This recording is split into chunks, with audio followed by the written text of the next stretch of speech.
PUBG Mobile version 2.7 will be available soon. Let's take a look at all the new content. The long-awaited Dragon Ball Super collaboration is officially here. We'll be bringing you 2 new game modes for this collaboration: Dragon Ball Super themed mode and Battle Royale Dragon Ball Super. Dragon Ball Super themed mode will be available in Erangel, Livic, and Sanhok. In this mode, we've incorporated Dragon Ball elements into the classic Battle Royale gameplay. All players will embark on a journey to find the Dragon Balls to summon Shenron. Collect the Dragon Balls scattered throughout the map.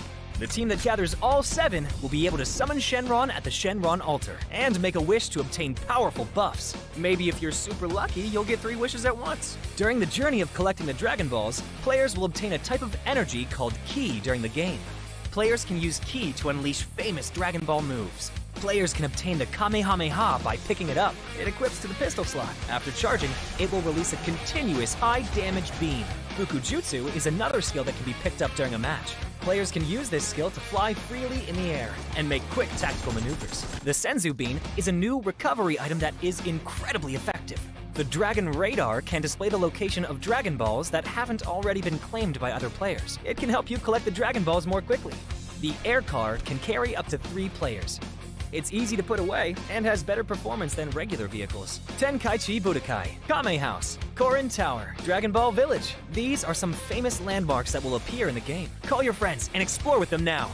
The collaboration this time even has a hidden challenge, named Dragon Ball Trial. Win consecutively in the themed mode for a chance to take on the challenge. After accepting the missions, the team has to follow the instructions and gather 7 Dragon Balls. During the process, your team's location will be exposed to other players. All players will be drawn into battle for the Dragon Balls. To win the game, the trial team must successfully secure the Dragon Balls, defend the altar, and then summon Shenron. Are you ready for the challenge? In this standalone mode, named Battle Royale Dragon Ball Super, players can roleplay as iconic Dragon Ball characters. Use powerful, unique moves in a brand new anime-style map, and become the ultimate victor! There are 5 Dragon Ball characters in this mode. They are Son Goku, Vegeta, Ultimate Gohan, Piccolo, and Frieza. Select your favorite fighter. Master their skills to suppress your enemies and achieve victory in intense battles. In the new version, the new Ace-32 firearm will be made available on all maps. It uses 7.62mm ammo and has 6 attachment slots. What are you waiting for? Go try it out now. Furthermore, this update also includes a firearm attribute tag display. Newer players can go to their backpack to look at the tags of a firearm they've picked up to quickly grasp its characteristics. The new Cycle 5 Season 13 begins on July 18th. Be sure to stay tuned for the new season rewards. That's a wrap for the main new content of the upcoming version. For more information, be sure to follow our official PUBG Mobile community. Winner, winner, chicken dinner. See you next time.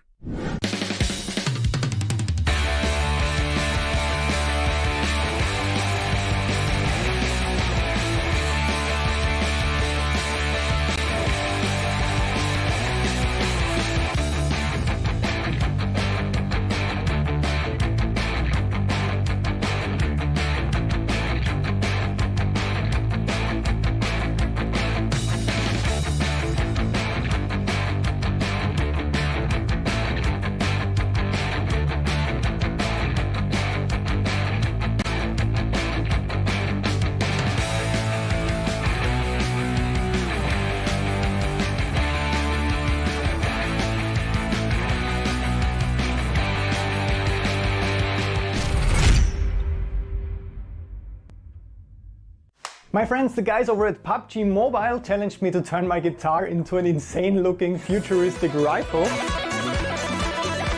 More specifically, the Dandy Groovster Set Cadence Maestro M24 upgradable firearm. Okay, that's very specific, since that challenge sounds like the usual madness we're doing here on the channel.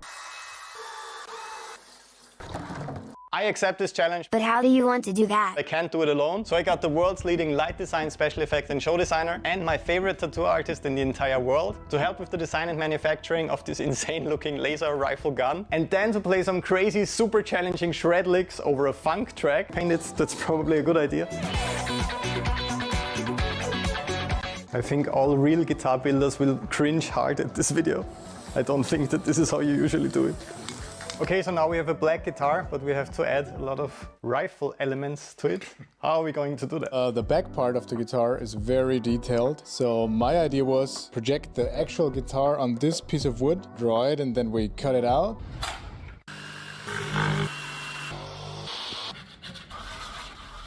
You don't have to hold it like a baby. We have all these parts here, and this looks pretty much like the original gun already, right? Yeah. We have to closely replicate the color scheme and all the super intricate details of this design. We got some acrylic colors that look quite promising, but what's even more important, Hi. she will hopefully help me with not screwing this up now that this is already starting to look promising. So let's do this. We will use the projector above us to trace the lines of all the details. Have fun.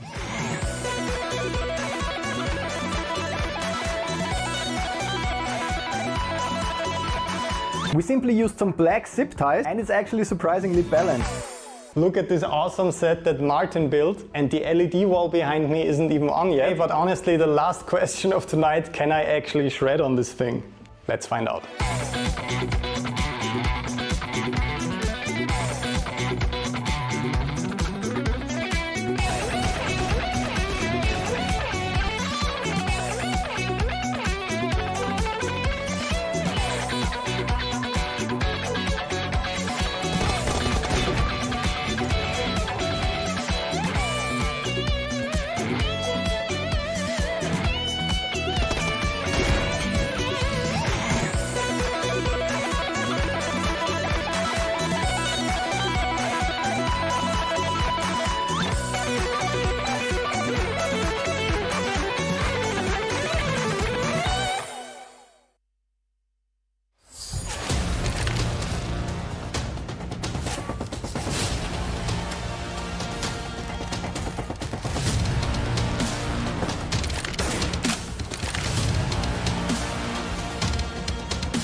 Hello everybody and welcome to PMPL South Asia Championship Fall 2023. Once again we are back with the final day of league stages and we'll decide who top 16 teams will proceed toward the finals. This is your host Essen with me as Shadow once again. Welcome Shadow to the desk. How are you feeling today and what's the vibe for the last day of PMPL league stages?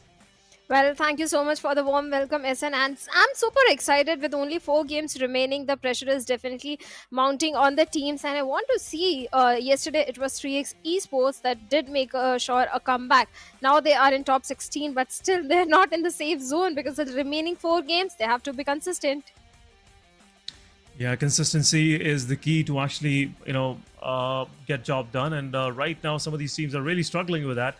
So the reason why they are pretty low on our overall ranking. But we'll go into that discussion. We have 5, maps that we have to go through, and eventually we'll decide who top 16 will proceed further. But at this very moment, guys, PMPL league stages is about to end. Let's have a quick look at the format so far. And format is group stages, 24 to 27th of August. Today is 27th, so it's the last day. 5 groups in a round-robin situation will play 16 matches per team, and eventually top 16 will move toward the finale. That will be next week, starting from Thursday, 31st of August till 3rd of September. 16 teams, 24 matches each, 1 champion of this PMPL South Asia Championship. Well, definitely. When we talk about finals, we have to mention the prize money also because it's a huge prize money, $150,000. And the first place team will get $26,000. The second will get $20,000. And every single team will get something out of it. And individual prize money is also going to be there. That is going to be $1,000 for the MVP. 1,000 USD is really, I would say, an appreciation toward that player, which showcase the best skills out there on the battlefield. And I'm really excited to see who will come out of these champs. All of these players are, in my opinion, champions. They made it to South Asia Championship and now they are struggling to be the champ among the champs. So it's a big competition, and stakes are pretty high. $1,000 is there as an appreciated prize, but entertainment, the kind of entertainment these guys are providing us, it's quite sublime. But point structure, guys, we've been witnessing since the start of this year 2023. There's been a slight change in point structure, and a chicken dinner is now 10 points, and a runner-up gets 6 points, and a third team that will finish in that match will get 5 points. Further distribution was on your screen, guys.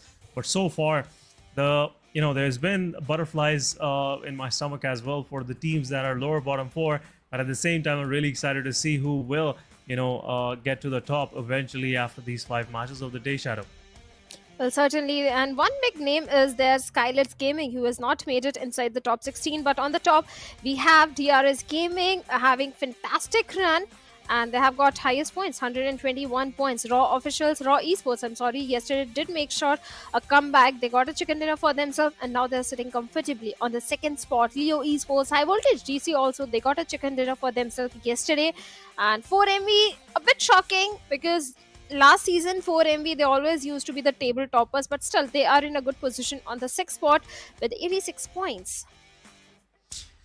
Yeah, that's been the story right now. But page 2, things are pretty risky down here for Regicide, Team Tough, HellRaisers, and SKYLIGHTZ Gaming. 48, 43, 39, and 25. That's how the picture looks right now for these guys. King of Spades right on the edges, 16 spot, 49 points, not that far from Regicide and SKYLIGHTZ Gaming. It will be a uphill battle for Regicides and SKYLIGHTZ. And also, the table is open till 12th position. 7th Element only have 55 points. And even though I don't feel like Stalwart Esports is even safe with 61 points in their tally overall in 12 matches. So looks like the only difference I can see on this page is Stalwart Esports with good numbers of elimination, 45 total elimination. Shadow, it clearly shows that these guys been doing something on the battlefield. The only thing that is not working for them is the survival, but still they are kind of in a safe zone so far.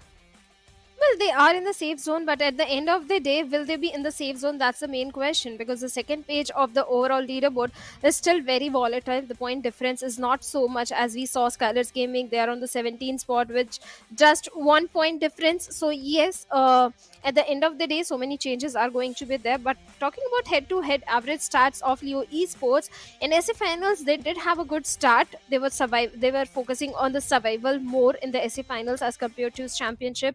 They're getting eliminated pretty early, but the good thing is they're getting good elimination points this time.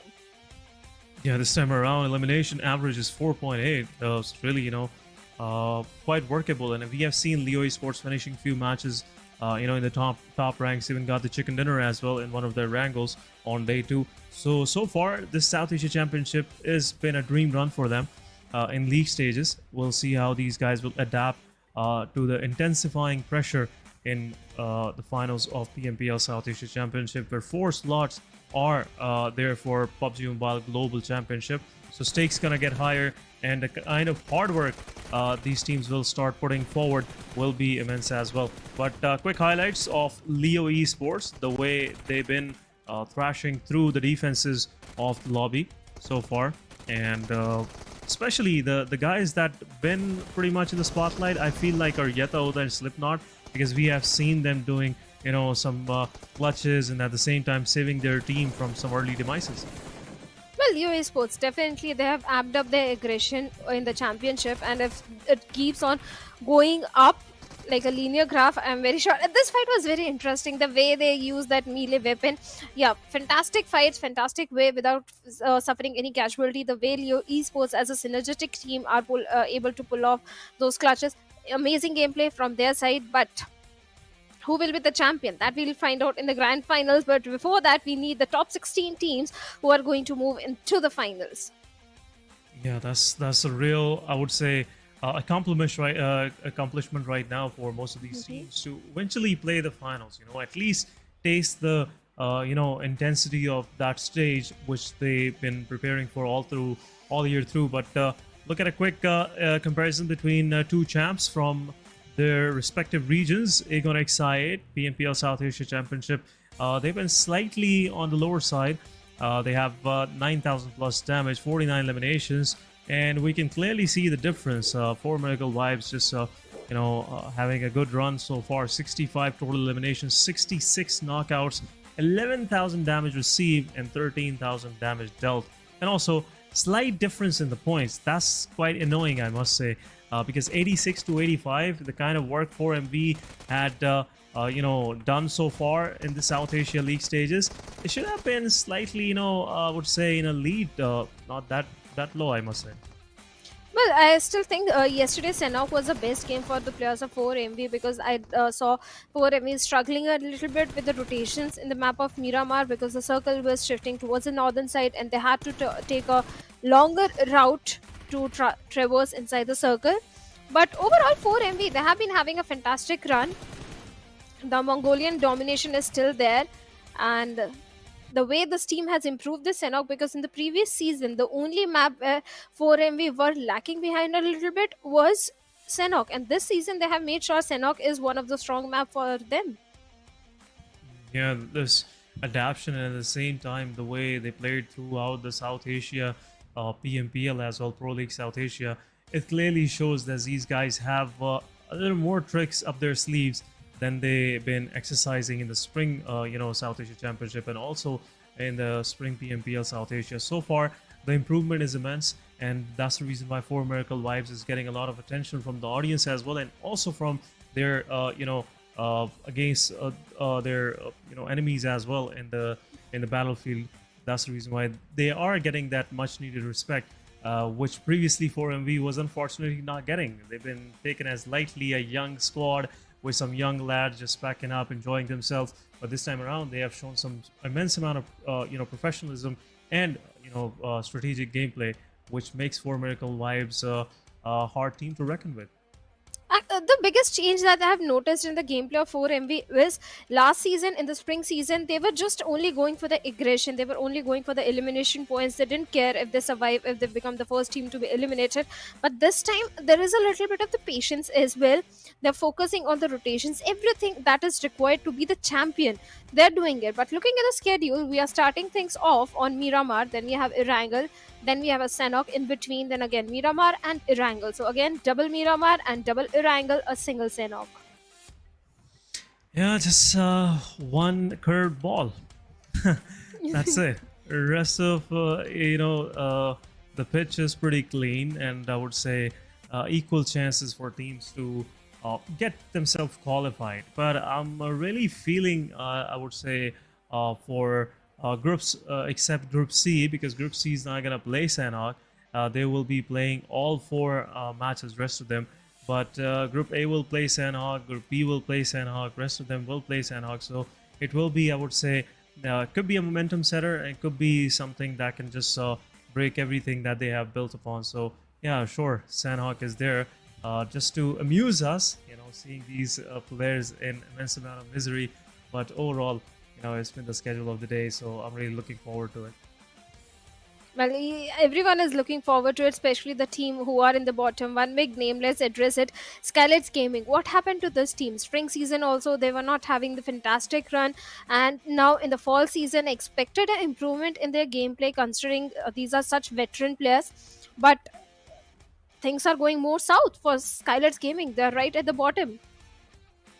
Yeah, SKYLIGHTZ Gaming. Even though I was very, I would say, wary of this fact that SKYLIGHTZ Gaming won't be able to perform this way, the way they have performed the last week of PMPL South Asia in the league stages, and also at some part of PMPL South Asia finals as well. But South Asia Championship has been kind of, I would say, a tough, terrain to maneuver on for most of these teams out there. And that's the reason why we have seen Regicide, the champs, hailing from Pakistan, are really struggling. Yeah. They finished as a runner-up of PMPL Pakistan, and now they're struggling at down, maybe on 17 or 16 spot. To be accurate, I guess it's 18 spot right now that they're holding on to.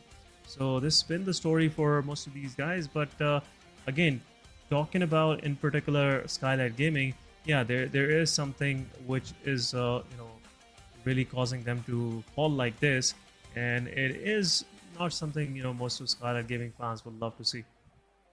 And speaking of Regicide, I believe it's the jitters because you are playing in a different region, or maybe it's the read you're not having upon the enemy teams, because Regicide is very capable of showcasing that aggression, because last season also they had the highest elimination. This is a very aggressive team, Regicide from Pakistan region.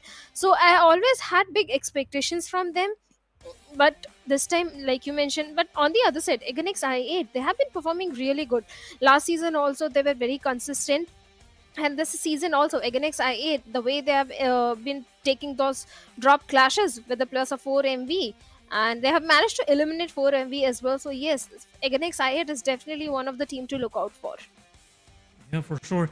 And one thing that comes to my mind as you did a slight comparison between Regicide and Aegon, the only thing which Regicide is lacking right now, in my opinion, is the experience. They are Yeah, could expecting be. the kind of proactiveness which PMPL Pakistan team shows when there is a fight situation between two squads. So that's really missing in South Asia Championship. Most of these teams, they are pretty sound in their strategy, in their plays, and especially in their defenses. So whenever Regicide is going for an offense, it mostly goes against them. So that's the reason why we are not seeing that kind of Regicide, which is good in, taking 4v4 fight where both of these teams are in a mindset that they want to finish each other. That's where Regicide shines. But at this very moment, I don't think so. Regicide is thinking of just playing league stages, 4 days of South Asia Championship. They might be eyeing toward the finale as well. The points are not that much of a difference. So I'm really looking forward. Regicide might come back today in these 4 matches. Let's hope so. And same goes for TUF as well, because TUF is also one of the experienced team. They have been showcasing good performances in the PMPL Pakistan, but right now they're sitting on the 19th spot with only 39 points. HellRaisers are also. So today's day is very critical for all these 4 teams. At the same time, NBeSports, previous season NBeSports almost became the champion, and this season they are sitting on the 15th spot. There is a certain dip in the performance, actually not a major dip in the performance this season. So I hope NBeSports recover from it, because otherwise maybe they won't qualify for the championship. Yeah, the stakes. Now again, talking about their performance dip, it happened to some of these teams, and this time around NBeSports is the one getting a lot of attention because of this decline in their overall performance. And I at this very moment, I see the way they were pretty promising in the first season, in the spring season. Looks like they've been getting prepared a lot against their strategies and everything. That's the reason why their adjustment is slightly not there for NBeSports. But anyhow, guys, we are about to move into our match number 1, Miramar it is. And talking about the plane line, it will be starting from Ruins going down south toward Puerto Pareso, or somewhere in between El Azhar and Pala. We'll see that in a moment. But match number 1 it is, and I am really looking forward how teams at the bottom 4 will perform, Shadow.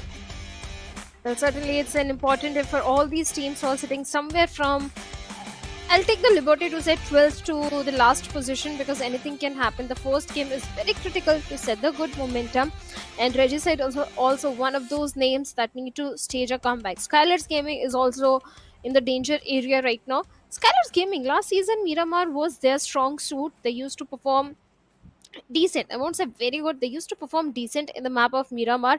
So let's hope this Miramar can turn things around for SKYLIGHTZ Gaming. Right now they have been going to the side of La Cobre area. That has been their drop location, home ground, since a very long time, and they're very aware of those northern rotations. On the other side, against IA, they have always been going towards the southern side of Los Leones, and that is exactly where they're heading right now. Southern part of Los Leones been the favorite spot for Aegon XIA, and they might go in the fight against once again with Mabetex Esports, but we'll see how Mabetex gonna go with that fight. Both of these teams are in a safe zone. They don't have any problem going in early fights and losing it, or maybe getting some extra 4 points. But looking at the situation, first circle moving toward the northern part, extreme northern part. Once again, for the second time around, we have seen this kind of circle. El Azhar, Cruz de Valle, Tiara Bronca, Campo Militar. That's where this circle is, is right now. But at the same time, most of the northern part is pretty much vacated. El Azhar, no one is there. Magnus Esports used to drop during PMPL Pakistan, but this time around, no one is there. So it could be open for grabbing for teams from down south. Maybe HIGHVOLTAGE DC or HellRaisers. They can actually make an early rotation and find a good complacent place for themselves early on. But rest of the teams, they are pretty much spread out. SKYLIGHTZ Gaming, they are in La Cobria this time around. 7th Element is not playing this match, so they have La Cobria quarter field pretty much open for them to loot. And at the same time, King of Spades, they are going toward the extreme, northwestern side of Ruins, which we rarely see any team just banging around. But right now, looks like King of Spades have some plan in their mind, Shadow. King of Spades, I think if they take a longer route towards the circle and enter from the side of Torre Emuda, I think they can do fairly well. But my major concern lies for all those teams in the southern side, because hey, let's be honest, there are only 3 teams inside the circle right now. Every single team except for those 3, they have to make those rotations, I'm sorry, and majority of those rotations are going to come from the southern side. That is where Magnus can benefit. They can gatekeep. Stalwarts, one of the team always looking for those elimination point, they can benefit heavily from it by gatekeeping all these teams, and rotations are going to be cut off, third parties are going to happen. So this is not an easy circle to play around at all. Mabetex 4MV might go for a very late rotation, because yesterday also in a similar circle we saw 4MV going for a very late rotation, but Mabetex this time they changed the drop location. Had they gone towards the side of Campo Militar, oh man, this could have been their chicken dinner. Yeah, this could have been their match, but Campo Militar, again, is a far-fetched place. Just like Ruins, mostly the plane lines are down south, or maybe somewhat cutting mid-map. So we haven't seen in a long time any plane line starting from El Pozo going even toward El Azar or maybe Tierra Bronca. But Campo Militar could be a place. It can help you just stay out in the extremities, and at the same time just wait for the the circle to move in a way where you can actually take a fight heads on. You don't have to worry about your back clearance and everything. So that's one thing which Campo Militar could be really helpful. And that's one of the benefit of going to extremities, because you know that no one could be behind you. You are the one behind everybody. So that's one peace of mind. But sometimes it backfires. You get a lot of time. You have to cross like more than 3,000-4,000 meters to get inside the circle. And once you reach the circle, the party is already set and you're not even welcome there. So that's something you have to care about as well. But we have Picado to the name of Raw officials. They've been pretty dominant in this town. It's a Sin City so far. Looks like Raw been committing some against these squads out there. No one is there to actually challenge them. This is quite ironic, I must say. Picado is full of loot, Casino is there, and it's a prime location. You can move anywhere in the map. It's pretty centralized. Well, certainly it is a centralized plane path, but Mabetex, well, they have a long journey ahead, and they've already started making those crucial rotations. For MV, they've always been going towards the side of Chumaceira, and that is exactly where they are right now. I don't think 4MV will start the rotation anytime soon, because it's just the stage 1 circle, and they've always gone for those late rotations. But speaking of the improvement in their gameplay, 4MV, they have improved their gameplay a lot as compared to especially the way they use those utils. And speaking of improvement, one team, DRS Gaming, I have to say kudos to DRS Gaming, the way they have been conducting their gameplay this season. Last season they were trailing behind, they were not having the fantastic run, but this season DRS, they're ruling the chart. They're on the top of the table with the highest elimination points and the position points. So DRS Gaming definitely one of the team that can be the champion this season. But early rotations are coming from the side of King of Spades, 52 Esports, and Regicide also. They have made it inside the circle. All those rotations are coming from the northwestern side, and that is where maybe we can see the first fight breaking in. This could be the place where first fight can break in. Magnus Esports and DRS both are pretty close to the western edge of El Azar. It's a prime location, and it can attract a lot of attention from surrounding, as well as most of these teams we can see on the map feed is really moving from south up, and They would love to have some, frags while moving through and finding a good location for themselves. So Magnus Esports and DRS, if they go into a fight, it will be, quite, I would say, rough experience for them. Because the third party can possibly happen. When the kill feed Romeo Boy goes against Mabetex Leo, what is team, HR right now just trying to do was first knock, but we'll see if there will be some flush coming in.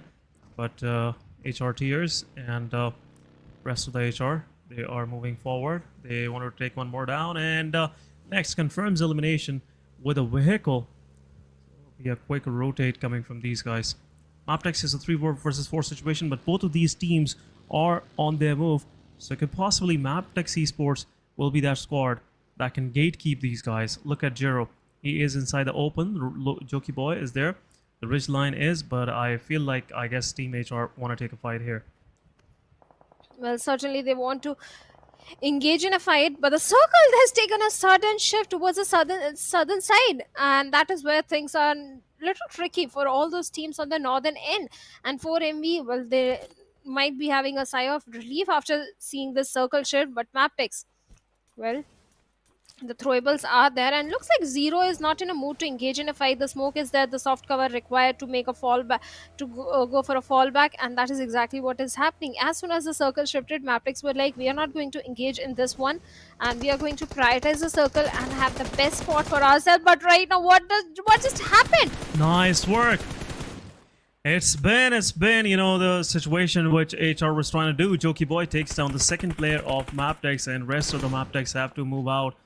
And now it will be a confirmation. 2 early points for the side of Team HR, and they got a place to, hold on to in the circle as well. Nice work done by these guys, and it's pretty much just putting Mabetex Esports, in a deficit early on. They lost 2 of their players, and now they have to find a place as well. But what a nice shift, what an aggressive shift coming from the side of circle and moving even down south. Look at this. The situation that most of these teams were eyeing on was finding a place somewhere close to Cruz de Valle and LSR, and now this southern shift, extreme southern shift, has made some of these teams to find a pit stop right, in the way. So that's what we have seen. HR did, Team Magnus Esports did. They stopped moving as they were pretty much passing by LSR, and now they are in a centralized position. High voltage GC on the other side. They're pretty close to the players of HR. In the open, HR is, and this could possibly go south for these guys. Right, okay, the gun gets reloaded, and once again the shots are being dealt. Some more damage on the players of HR, but HR will pick their player and get him back to the safety. No damage dealt, and now this compound is under fire. High voltage GC might try to go toward, taking a fight with HellRaisers. High voltage DC is still on the edge of the circle, and like you mentioned, again XIA, they're also in the close proximity. The good thing is, again XIA, they do have certain ridges to work around with. High voltage DC in the close proximity, HellRaisers are also there, but the split which they're having, they have to be very careful, because look at Falak. He's so close to the players of high voltage that if a knock comes in, the chances of revival are very slim. That's why I can see Falak trying to reunite with his teammates from the backlines. Blade with those mini shots. Nice work. Ryu, beautiful mini shots, tapped up shots, and high voltage DC. Now they have to go for the rescue mission onto the fallen comrade, but Falak closing the distance towards Rock, and Rock trying to cook a grenade, but no connection whatsoever. On the other side, Falak also trying to do the same thing with a grenade, trying to lob some damage, but nothing is coming out of it. Falak has to be very careful. His team is a bit far away, but no Blade is there to back him up. Ryuk still bleeding, begging for help. Yeah, the help is much needed, but Falak pushing forward with his signature DBS, takes one down from high voltage DC, but a cover fire is there from the side of Arrow. High voltage DC have 2 of their players down. It will buy some time to get your heals rezzed up once again for Aegon XI. Falak is taking care of the player in the distance, but IQ, look at the kind of setup Aegon has. It's a 3 versus 2 now. And on this front, it's 1 versus 2. Sanchir is there with his utility. We'll see if he will be able to knock any of the players from Aegon XI down, buying some time for his fallen comrades to get rezzed up. But Falak is there, 1v1 between Sanchir and Falak. Some damage being dealt. Blade once again throwing a utility, but no knockouts. and it will be a revival. But look at IQ, the angle he got here for himself. It can be detrimental for these players down there that are trying to find something. IQ taking down Rogue and possibly Sanchir, as he is picking up Ryoke, will also get spotted out, and it will be confirmation on these players. A push coming forward. Falak is there with his Scar. Some more smokes need to be deployed, and everything is happening on the edges of the circle. So Blue Zone is there also to pressurize these team players to adjust. But in the kill feed, 52 Esports come back, taking down Riddler. Tough Esports is now under immense amount of fire from the side of 52, and Chotu is on a rampage. Looks like 5 eliminations for Chotu. 5 eliminations, but Falak coming under heavy fire from the side of Sanchir instantly takes him down. Now Falak needs help, needs the rescue mission. Things have turned, tables have turned, and now again XI8, they are on the receiving end, and looks like no help is coming. Sanchir, who was taken down, is being rescued. On the other side, Aero is in such a close proximity to Falak, can easily confirm the finish point. In this fight, IQ, he had a perfect angle, the flank angle that he created for himself and the team. But now, Blade also coming under heavy fire. But the Blue Zone is also coming in high voltage GC. Now, at this point, they have to prioritize the circle and leave the things as it is and make entry inside the circle. But the problem is HellRaisers are also waiting for them. Yeah, High Voltage have nowhere to go. It's been an unfortunate situation for them. Wherever they will pop their face out, there is someone to shoot at them. So that's the problem for High Voltage. They're pushing straight toward the players of HR, which been anxiously waiting for them to, you know, just show up somewhere close to them, and they can take these guys down. High Voltage DC takes down Falak. Falak is down. At the same time, Aegon XI8 down to 3-man standing. Equal trade happening between High Voltage and Aegon XI8. But R3G, after finishing things off with the tough, now waiting for Magnus or Stalwart Esports, either of them, to push on their compound. They have a good position inside the circle. Nothing to worry about. A circle shift slightly down southwestern of the previous one, keeping Minas and Rales inside the circle. Graveyard is also in play, but nice shot coming from the side of Noki. 2 of the players of DRS are down. DRS, the shots coming in from the side of Noki. Well, and DRS, they're a bit far away from the circle as well. Even Stalwart Esports can be a bit of problem for the players of DRS if they try to move inside the circle directly. But our producer wants us to give a prediction. I'm going to predict... okay, Raw officials. What about you, SN?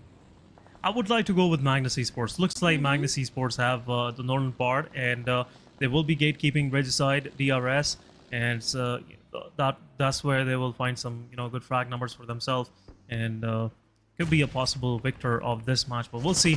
Right now, you know, there's been some random thing is happening, but High Voltage pushing on the players of 4MV down to 3-man standing. Aegon XI8 also, you know, pushing on a neighboring compound where 4MV was already taking a split.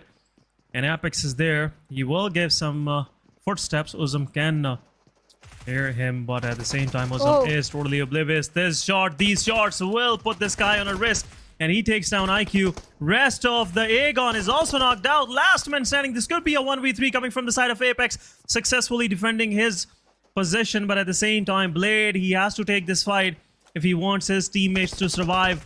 Otherwise, it will get difficult. There you go, Apex pushing forward again. He's inside the compound, and a nade is being prepared, and I believe so for MV. Apex will go for, you know, repositioning and rezzing his teammates. 1v1 happening between both of these players. Blade getting some early damage, some early chip damage, and IQ needs a revival at the same time. Confirmation once again. 2 of the players are confirmed, and it's a 1v1 still. A hula hoop around this small compound. A third party happening as well. Raw from the back, and also Apex confirming and landing those final shots.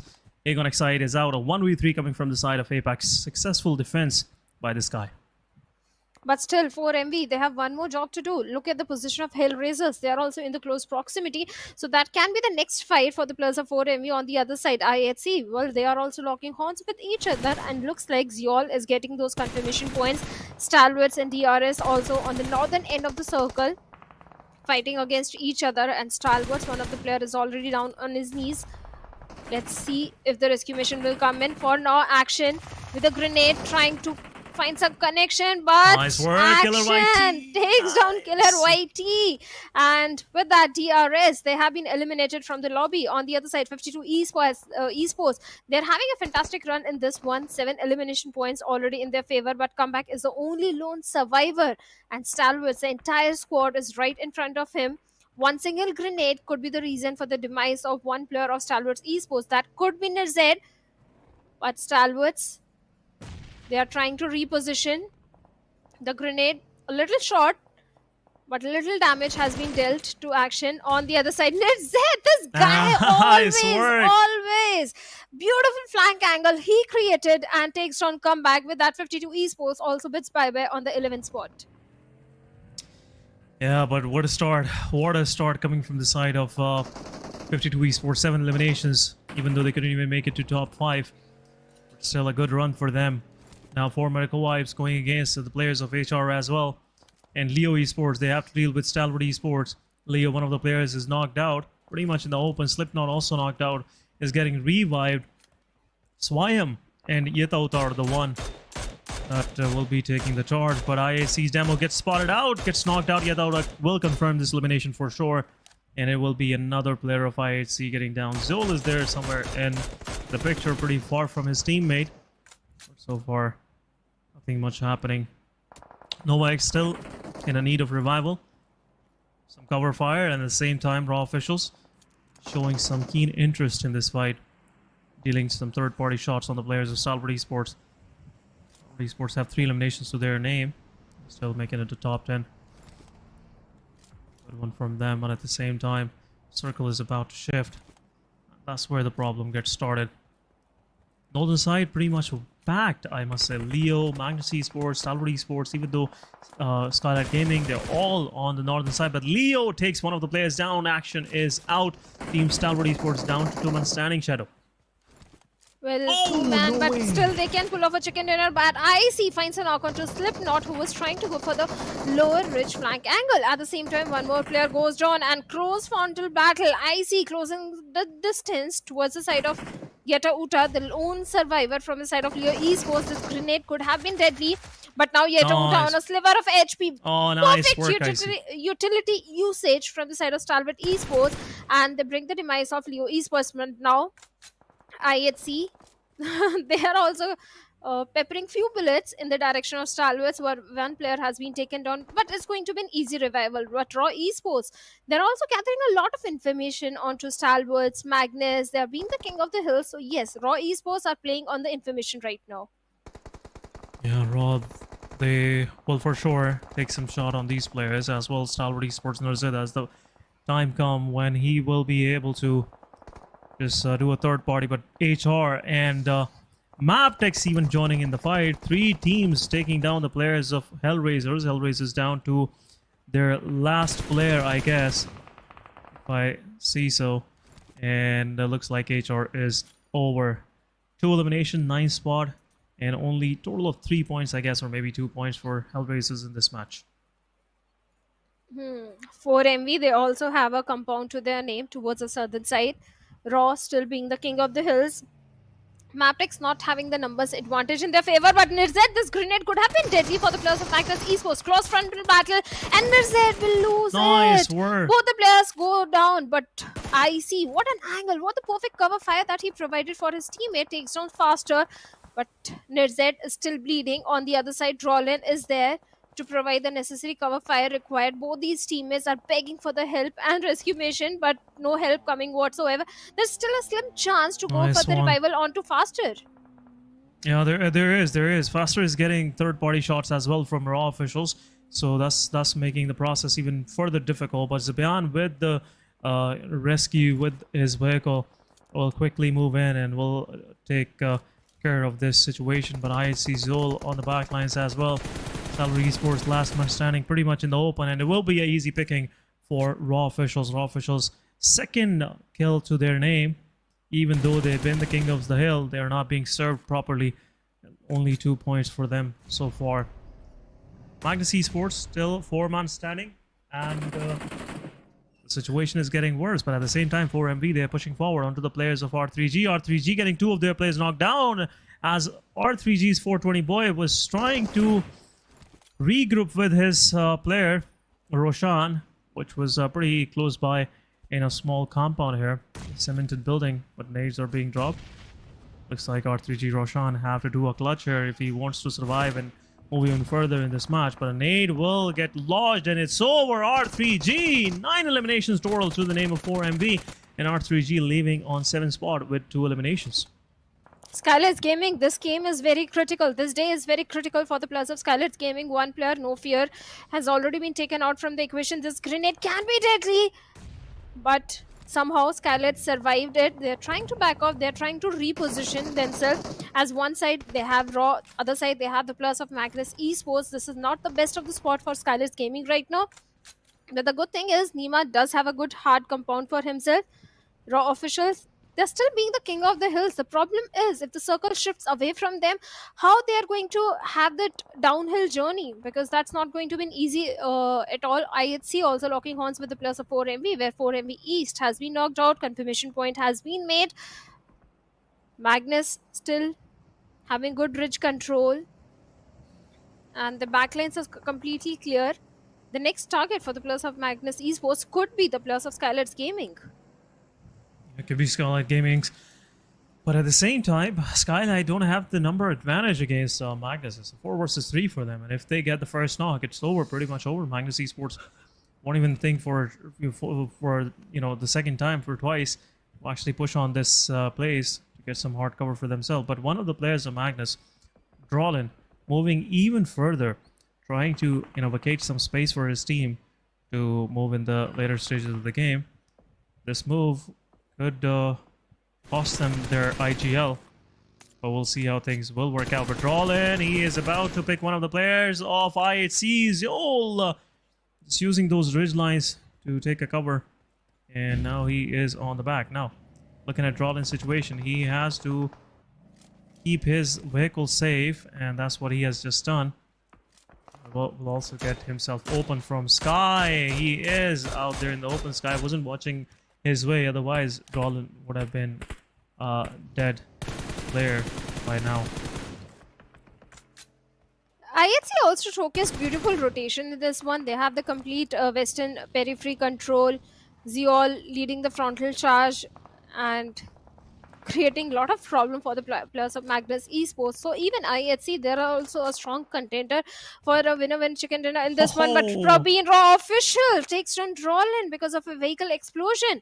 Let's see if a revival is coming through, because the chances of a revival coming at this point are very slim, considering his teammates are a bit far away. At the same time, faster, he's also coming under heavy fire from the side of Zeol Magnus. One side Raw Esports, other side it's IHC. Probeen gets a confirmation point also onto Drawlin. So Magnus surviving with only 3 players. The circle is still heavily benefiting the players of Raw Esports, and from that height advantage, the information which they're getting, the angle which they're getting, this could be their chicken dinner. If not a chicken dinner, a very high fragging game. Yeah, for sure. Looks like everyone has to exit now. There's safe spaces. SKYLIGHTZ Gaming could be the victim, and at the same time, Magnus Esports, the smokes, they are giving out their plans to actually move even further, and looks like SKYLIGHTZ Gaming, they don't have the circle for themselves as well. Mr. Boru exits and gets some shots, but no damage done. At the same time, Malik on the other side takes on one of the player of Mabetex, SKYLIGHTZ Gaming Nima. He is there also inside the smokes, but a third party happening. Probin takes down Wally, but a spray from Zul takes down 1, takes down 2. Magnus Esports getting heavy charge from IHC. Jiggle from Raw will confirm faster. Magnus is only left with Zibian, their fragger. And 1 nade and it will be over. Jiggle from that far, 5 eliminations. Magnus is over on 6th spot with only 4. And Desert is also getting peppered by Malik. So good strategy coming from the side of Team Raw official. The reason why they have these some good numbers on the board. 5 eliminations. Godless, one lucky guy. He was right in the crosshairs of Probeen. Find a ridge, took the cover, and now he's surviving. But the players of SKYLIGHTZ Gaming are not able to survive because Nima has been taken down. And Malik with that UMP45, I don't think that's the right weapon in such a long range. But the vehicle has been exploded. Random shots are being fired inside the smoke. SKYLIGHTZ still trying to give revive to Nima over there. But Raw officials, they're just raining death and destruction. 5 elimination points already in their favor. And Malik, be careful, be careful. You might take some fall damage, but Praveen also takes down IHC Ziol. Now IHC also in the backfit situation. On the other side, SKYLIGHTZ Gaming Nima, who was knocked on, has been eliminated. Perfect grenade from nice Mr. work, Boro, Mr. Boro. right on the face of Alex. Takes him down. Yeah, SKYLIGHTZ Gaming, someone they have the control of the situation now. It's a 2 versus 1, but at the same time, the real threat is up high.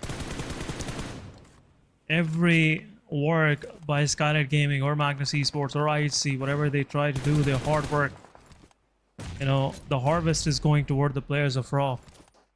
They've been farming some good numbers, and there you go, 1 nade from Jiggle will take care of SKYLIGHTZ. 1 elimination to their name, 5th spot. Is that how far they were able to go? But Mabetex Desert, as he is pushing forward, Jiggle angle is pretty nice. Desert will take down Probin as well, but at the same time, right time cover coming from the side of Jiggle, saving both of his teammates, and now they are in top 3, 9 eliminations, and looks like it's an easy chicken dinner for them as well. Once they will reset all of their players, it will be a 4 versus 2 versus 2. Looks like Raw have that in their backpack, Shadow. But 4MV is still surviving, and we know SN how strong utility gameplay is of 4MV. But Jiggle, his position is going to be a bit critical. He's going for a flank angle. On the other side, 3 players of Raw officials sticking together. 1 grenade, multiple knocks can come through. So that's the reason Raw officials, they need to scatter a little bit. On the other side, IHC, last player, not making his presence felt at all, trying to aim for the second position, if possible a chicken dinner as well. There's a little bit of the hold from the side of 4MV. Yes, they're trying. The only way from the lower ground you can fight with a team or having the height advantage is through utility, and that is exactly what the players of 4MV are trying to do right now. Apex still having 2 grenades. I want to see how many utilities his teammates is also having. Yeah, Mabetex players have delivered some to the players of Raw, but at the same time, some utility and a third party happening from IHC as well. A spread out from Raw officials will really help them take care of both of these teams. IHC, 2 players, Raw taking fight against 4MV's 2 players as well. So 2 different fronts are open now for Raw officials. It's a difficult situation to deal with. Not for sure where side to take fight, but at the same time, cover fire coming from the side of Sky will buy some time for Purbin to get revived. But a nade also coming in, throwing Godless pretty much down to 50 HP while he was healing himself. So not much of the damage dealt. But Playzone will take down one of the players of IHC. A rampage for Sky, 5 elimination and confirmation coming from the side of Jiggle. 1 more down and it's over. Nice work coming from the side of Raw. And a chicken dinner to start their day off. A beautiful chicken dinner coming in, much required one. I won't say much required, but the team was already comfortable. And now they're sitting on the 2nd spot with 23 points, Raw officials. It's worth 23 total points.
Welcome back, guys. After this short break, PMPL South Asia Championship 2023 fall it is.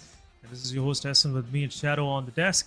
And we are back after A nice finish coming from the side of Raw officials. They started it out up high and finished it on the same spot. Once again, welcome back, Shadow. What's your take? And I can see that smile on your face. There is a reason behind it. I would want you to share with our audience. My prediction came true. I don't know after how long this has been happening. Okay, I have to tell you this, Asen. I don't know. It's only in South Asia region. Whenever I take the name of any team, they get eliminated. But this time I'm so very happy that finally the curse has been lifted. And Raw officials, thank you for getting the chicken dinner. I have to say thank you to Raw officials. But nice game, nice game. Nice game, and the theory is pretty much falsified as well, that there is no jinx coming from the side of Shadow. So it's all it's a hoax, I must say.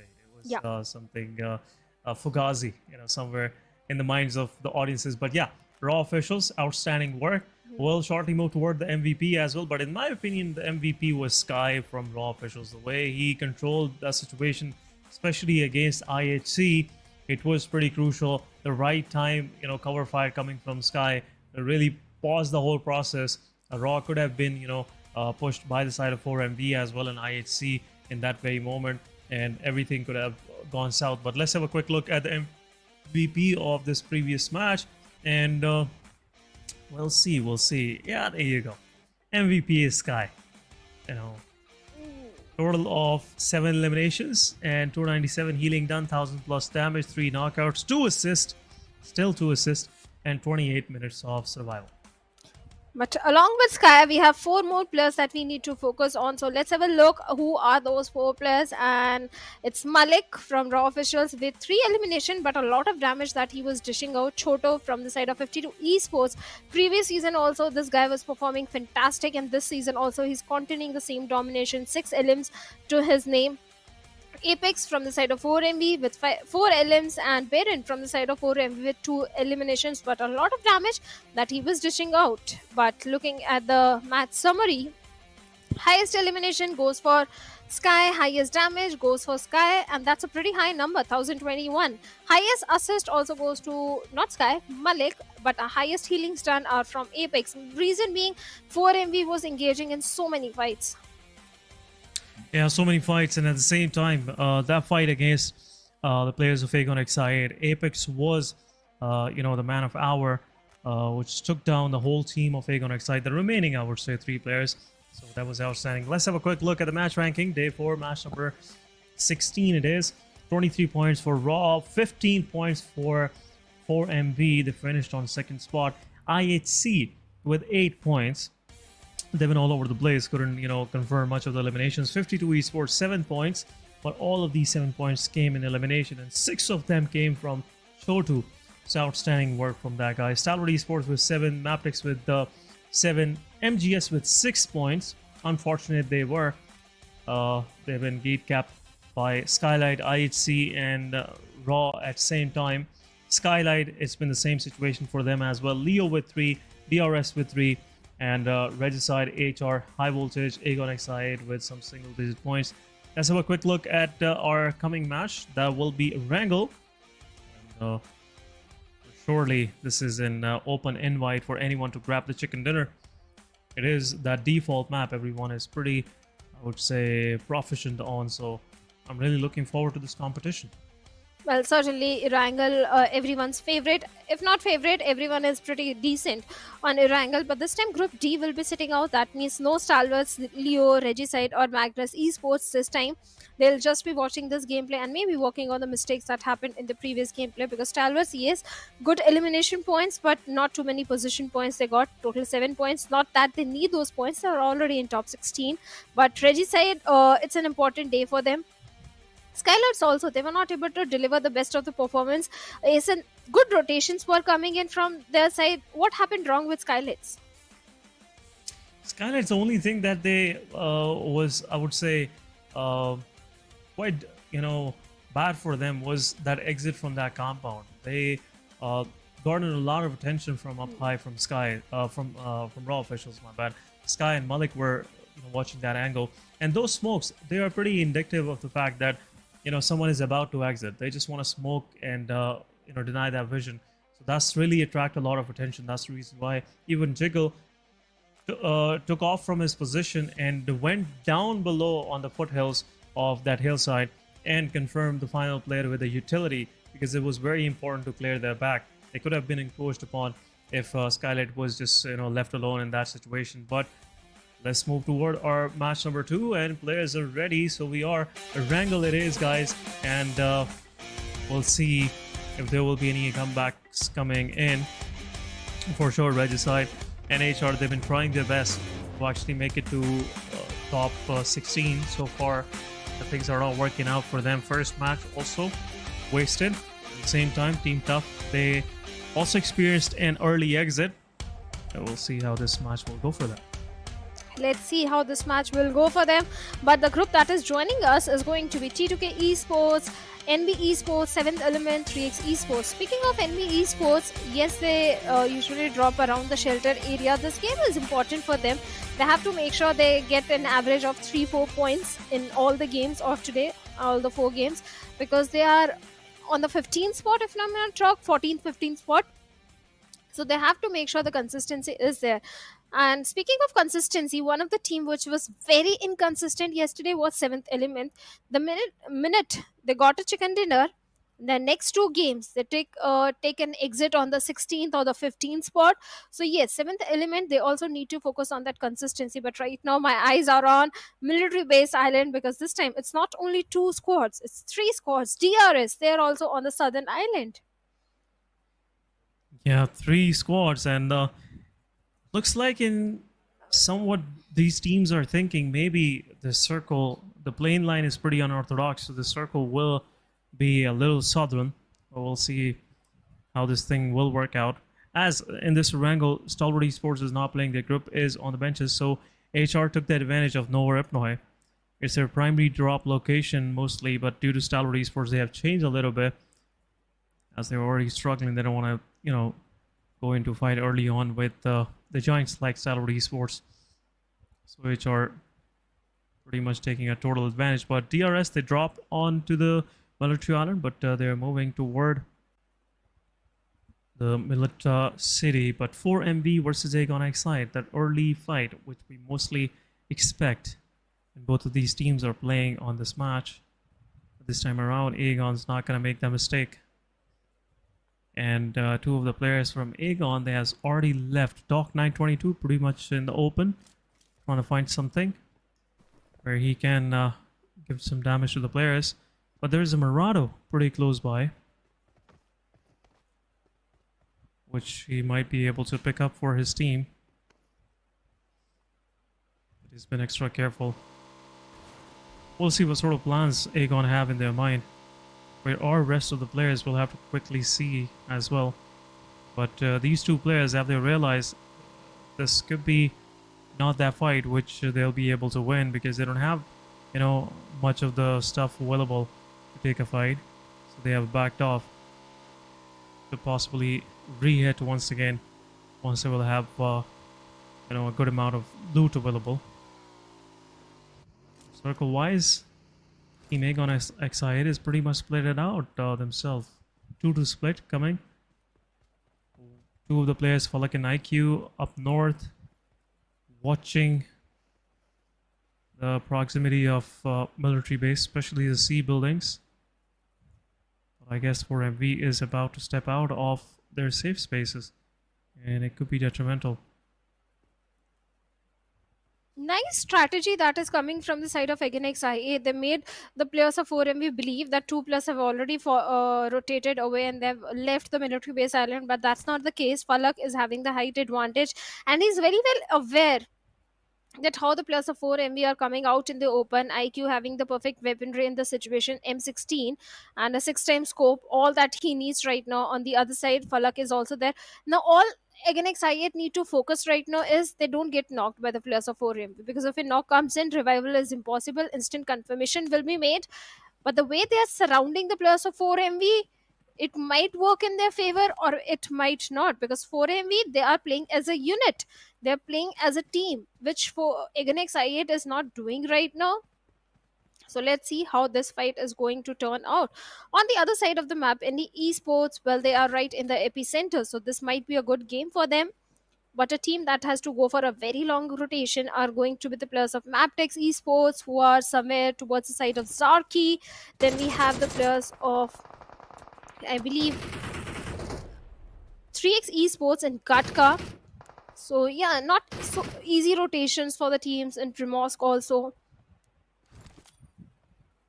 Both 4MV and again XIA, they're taking a very different approach this time. 4MV now, they're very well aware that the players of Againix I8 are somewhere out in the open, spread out, way too spread out. So even 4MV, they're not exposing themselves, not coming out in the open. But Blade needs to be careful, because this grenade from the side of Apex could result in a knock. Yeah, could possibly result in a knock. Both side trading utility, but not much of the damage. But there you go. Blade strikes first. Baron is the one being the victim, and will be a quick confirmation coming in. But rest of the 4MV, they might close their formations now a little bit, just to be on the safer side. Some more damage being dealt. Uzum possibly taking another player down, and this fight is going somewhere. Uzum's position is revealed, but at the same time, Uzum has the position of Doc 922 as he is stepping out in the open. Some sprays being given his way, but no connection so far. Aegon XI8. 2 versus 4 it is. Rest of the Aegon, they are pushing forward. Fuller getting some more damage. Some utility is also being dropped.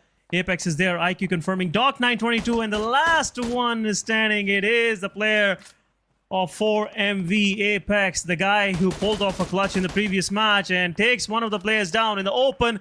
And as he is overextending, might be able to take one more player down. Blade also low on HP. Blade gets knocked out as well. A confirmation is coming.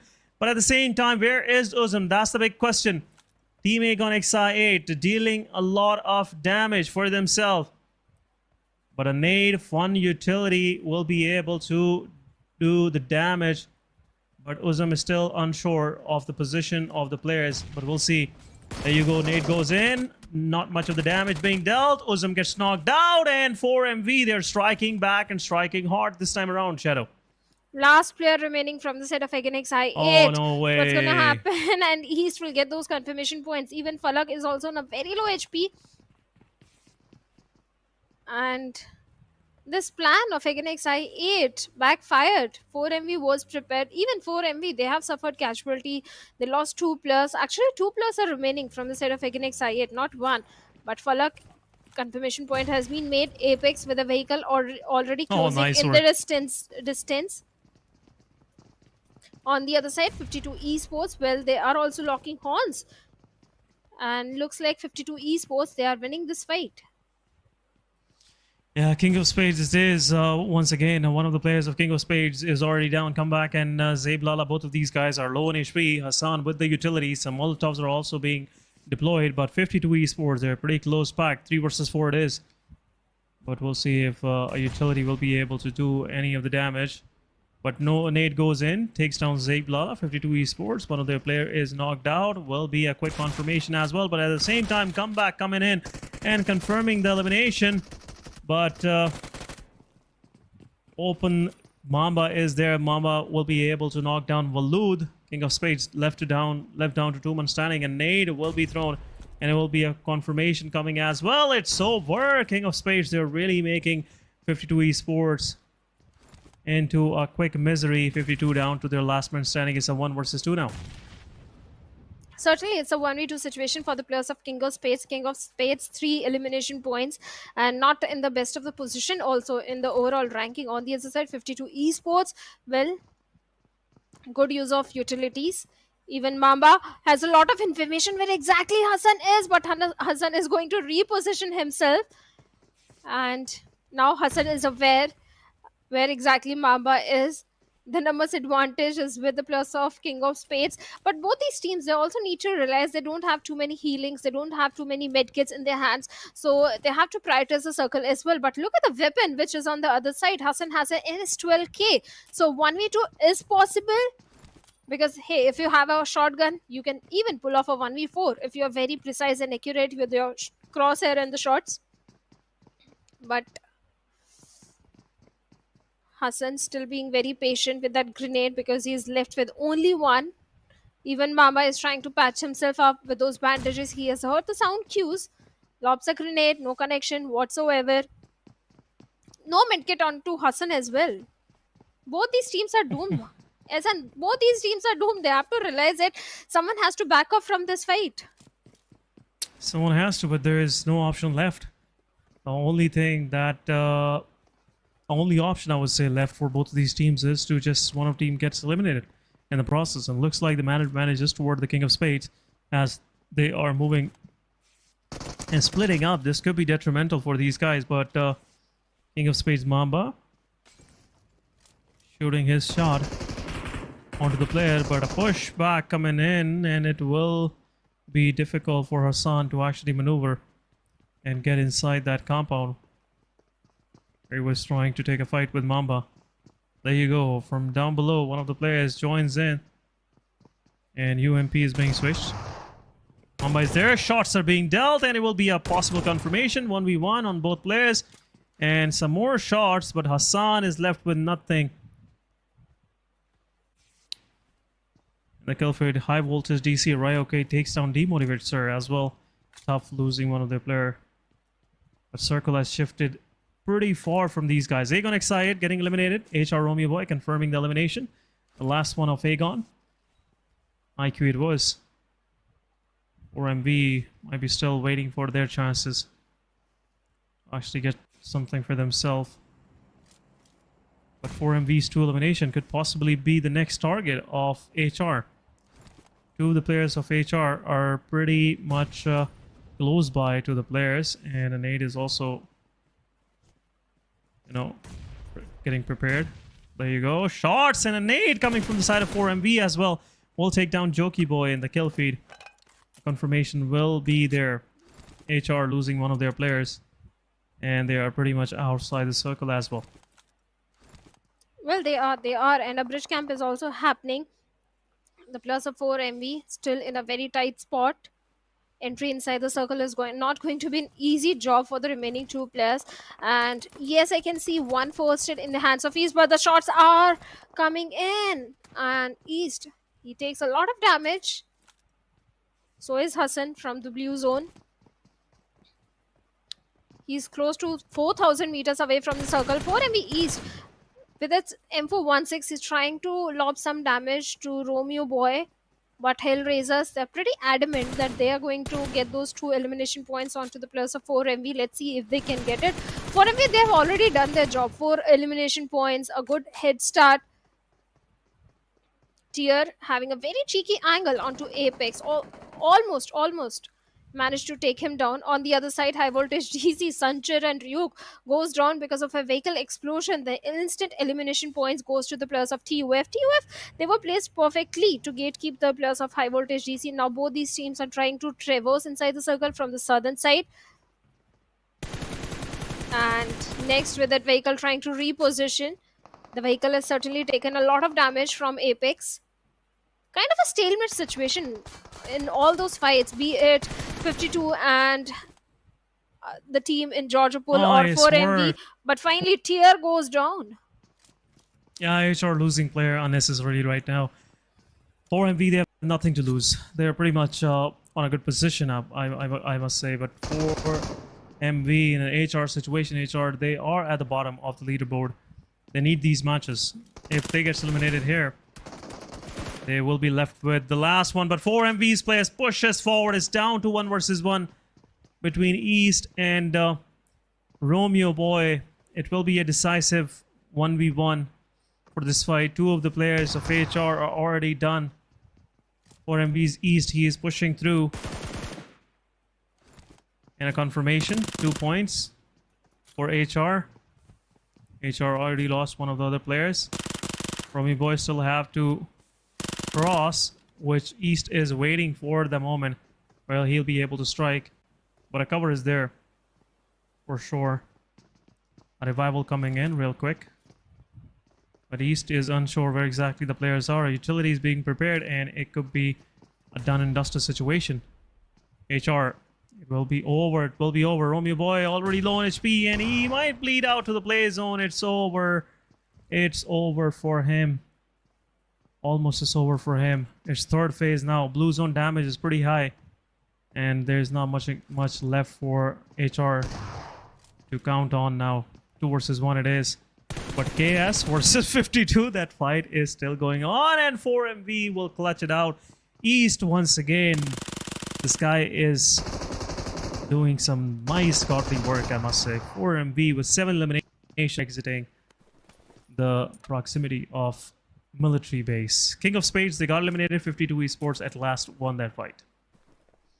But will 52 Esports will be able to make it inside the circle? That's the main thing. Thank God 4MV East has got 4 first states, but he's very far away from the safe zone. T2K Esports, well, they're controlling the entire circle the way they have the entire northern control. On the other side, Mabetex also trying to potentially look for a southern eastern dominant control. NBeSports also in the periphery of the circle, but right now NBeSports, they have an enemy in the territory. That is going to be high voltage GC. First boy with the nade takes down one player. Rook, instant confirmation has been made. And this guy, Fist Boy, he was shining last season as well. Although Mondo has been taken out pretty early in the game, still NBeSports looking very strong in this fight. High voltage player Arrow on a very low HP. This grenade could have been very deadly, but with the DBS in the hand, Fist Boy goes in charging, takes on the last player as well. And with that, high voltage DC, they have been eliminated, wiped out from the lobby. But on the other side of the map, even the players of Mabetex Esports are also locking horns with 7th Element doing a third party. So it's not going to be an easy fight. And our producer wants us to predict a team. This time, I'm going to go with T2K. What about you, SN? Yeah, I was about to go with them, but we'll go with IHC. We'll see if IHC will be able to get the chicken dinner for me. But so far, it's been a difficult situation for both of these teams. Mabetex on the other side, they lost 2 of the players, but still they are not shying away from taking a fight. Mabetex Esports, they have a good position outside mention, but they gotta be careful. 3x down to 2-man standing. T2K taking down the players of Tough. Tarzan is there. He is on the roadside. Utility is already lost toward his way, and this could be the end of the Tough, and Tough gets eliminated as well on 10th spot with 4 road elimination, 4 points for Tough as well. Not going well for the teams at the bottom. SKYLIGHTZ and R3G are the one only surviving for this one. But Mabetex, look at that. The way they're trying to control their compound. They're just throwing away warning shots to everyone who is trying to encroach even any closer. But DRS Rules OG with the nade can take down Leo. But nade is also being launched from the side of Jero towards Rules OG, making him to readjust his position. But DRS, they have pushed forward, and it's a 2 versus 4 in this compound. It's a 2v4 situation. Definitely DRS, they are having the best of the form right now. Even SKYLIGHTZ Gaming also locking horns with somewhere else on the map. Delta with a UMP45 in the hand is trying to close in the distance. This grenade can be very deadly for Leo OP if locked to the perfection. Delta is aware, but he's going to miss the perfect. Yeah, he could have knocked him down, but never mind. Leo is a lucky man, I'll just say that. Yeah, he drops down from up story, now behind the red building. NBS Fist Boy also takes on one of the players, SKYLIGHTZ Gaming. DRS, they're surrounding the player, and his position is revealed now. Rules OG giving out the position of the final player. Jero gets bleed out as well. DRS with 5 elimination, and it's a confirmation right away. Rules OG taking care of Leo, the last man standing of Mabetex Esports. Top 7 teams, 22 players are left to play. NB at the same time gets eliminated. SKYLIGHTZ Gaming's No Fear taking care of the 3 players. 3 eliminations to his name. The rest of the team was there to support him throughout the process. Oh. But DRS, they have a good position to their name. 3x making a mistake. Their front end fragger is down. Ozefa gets knocked out. And now it's down to Cairo, the only man standing for SRX 3x. And DRS for sure will push this player and confirm the elimination because he is on the edge of the circle. Cairo, last one standing. Delta confirming the elimination. 7th one it was for them. And Cairo is on somewhere in a safe corner, but a lot of utility. Look at this. Look at this. This guy has nowhere to go. And some more utility to come as well. DRS not taking any sort of risk, trying to find the last guy with those grenades, but finally Rolls M416 will shine in, and Cairo has been taken down. And with that, SR3X, they bit bye-bye on the 7th spot. 6 teams remaining, 20 players. T2K having a very good spot on the western side where IHC is trying to traverse inside the circle. 7th element controlling the circle from the eastern front, at the same time punishing the players of SKYLIGHTZ Gaming. And now SKYLIGHTZ remains with only 2 players, and Goku bot with a precise info 1-6 spray. Yeah, it was so close, but the vehicles have already been exploded, so that means SKYLIGHTZ Gaming, they won't be able to... Wait a minute, did he block the gate? Did he block the entrance? Oh, I believe that's a buggy. It's not a big deal. They can jump over the buggy. Okay. Yeah, so if there will be a different vehicle, it will be just the final resting place for SKYLIGHTZ Gaming. But anyhow, 7th element, their eyes are everywhere. DRS taking down one of the players of IHC. At the same time, Alian is there with some shots, lowering the HP of Gyante down to almost 10 to 15 HP. And now DRS have to move even further. They're going against IHC. This will be an interesting fight. One more nade. This nade not knocking anyone off. At the same time, Demo gets revived. It's a 4 versus 4 once again. But DRS, they are slowly and steady pushing in. They're pretty spread out. At the same time, T2K, they are gauging the situation as well. But KillerWhite, he goes in and will take down one of the players with his Tesla.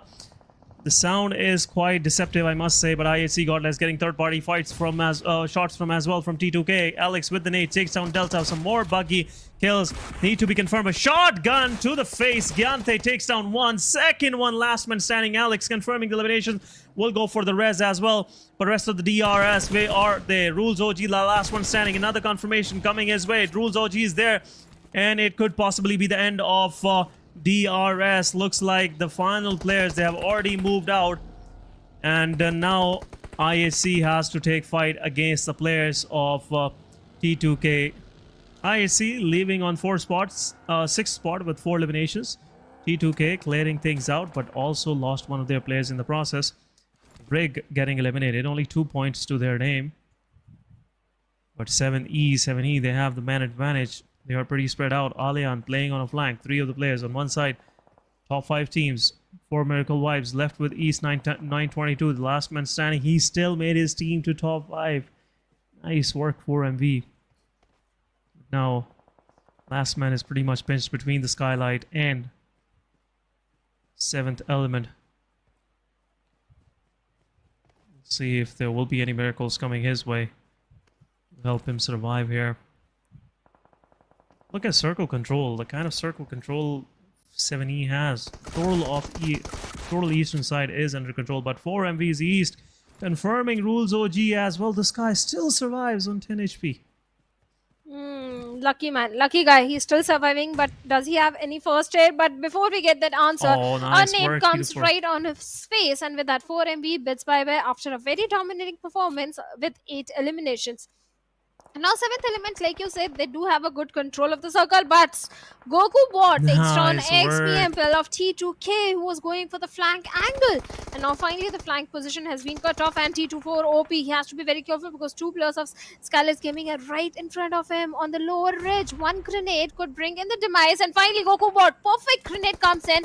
No Fear, the last man standing, and even No Fear has taken hefty damage. Vehicle explosion comes in, and No Fear didn't even move an inch. Was he expecting 7th element and not to throw more grenades in his direction? Never mind, something might have happened at that moment. But T2K and 7th element are the only 2 teams remaining, where 7th element, they are having the numbers advantage and a very good momentum and the circle control as well. Yeah, nade goes in. This could be a knock once again for MPL. 3 versus 4 it is. T2K, they're pretty spread out. This could come as a surprise for the players of 7th element as they are traversing throughout this area with some ease, but at the same time takes down one of the players. Jane is getting knocked out, down to last 2 players. T2K it is. Love pretty much in the open. Some more nades being launched. T24 OP gets knocked out. 3 versus 2. Kill confirmation coming their way as well. 3 elimination to their name. Alian getting a lot of damage. This could be a knockout as well, but at the same time, Divine and Goku bot, as they were trying to give some cover fire, T2K's Love knock out the player. Divine is already knocked out. Alian low on HP. His position is also revealed, so right now Love have to just take care of Goku bot. This could be a chicken dinner for T2K. A close call for 7th Element. They had the man advantage, but somewhat they have lost it now. 2 versus 2 it is, but Allianz throwing some shots on MPL. MPL low on HP. This will buy some time for Allianz to reposition as he is using his Darcia, a slower vehicle to use, but Divine is getting rescued. 2 versus 3 it is. Once Divine will be up and running, for sure 7th Element will have an advantage, but looks like T2K, they are closing in. Some more utility being dumped on the players. Smokes are totally denying the vision, and now the aggressors are pretty passive in the situation where T2K, even though they have a lesser of the numbers surviving, but still they are trying to gather some intel with their buggy, with their, you know, movement at the same time. But there you go, Love repositioning himself, picks the position of one of the players of 7E as he is trying to reposition, trying to get some more map control. Coming out as a surprise, Allianz could be there to take him down. This situation is getting tricky for both of these teams. Look at Love as he's trying to flank, a big flank, and it could have been possibly spotted as well. Love doesn't have any throwable. No spokes, no grenades, molotovs, nothing. Just 2 post-states. Yes, he's going for a very long flank angle onto the plus of 7th Element. If 7th Element is not aware of it, we can punish. But right now, Love is the guy. Get spotted out. Yeah, that's what I'm saying. Love can get spotted on because look at the position of one of the player of 7th Element. I believe it's Allianz. And the way the grenade was flung over, oh my god, Allianz finally takes him down. Now this is a 7th Element chicken dinner. XPMPL, the only guy standing. It is. And the way the plus of 7th Element rushing towards him, well, he's in the close proximity of those grenades which are being flung over from the side of Divine right now. Goku Bot trying to patch himself up. The molotovs, the grenades, everything 7th Element is using right now. They're just trying to lure the last player of T2K out of his covers. And even Allianz is going for a flank angle. It's almost done. It's almost done. And with the DPS, Goku Bot lands the final shot. And with that, 7th Element gets a beautiful winner-winner chicken dinner for themselves. And at the same time, secures the spot in the grand finals as well. Yeah, spot in the grand finals. They are now on the 11th spot with 18 points this match as well. A good performance coming from their side. But 7th Element it is with 18 total points.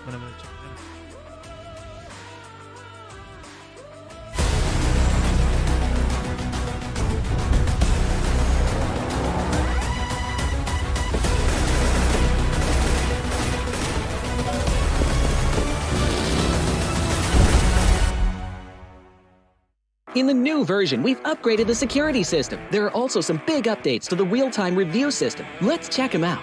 In this update, investigators can use the Eagle system to review suspicious players in real time during matches. Cheaters no longer have anywhere to hide as the investigators' vigilant eyes keep them at bay.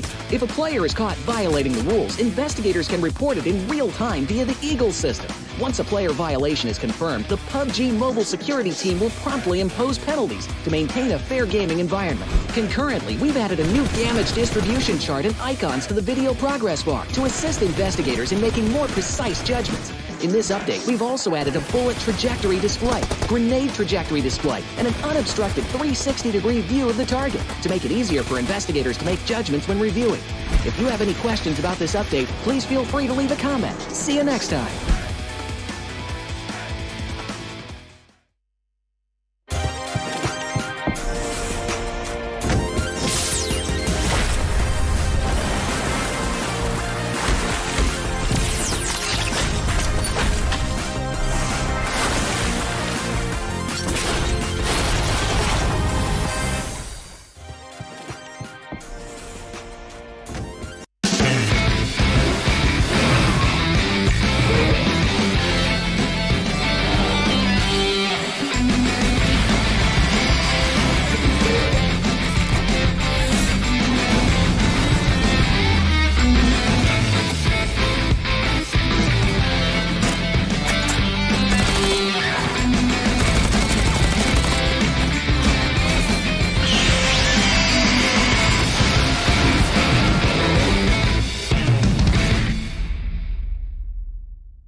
Welcome back, guys. After this short break, this is your host Erson. With me is Shadow on the desk, and we are back after a great performance coming from the side of Seventh Element.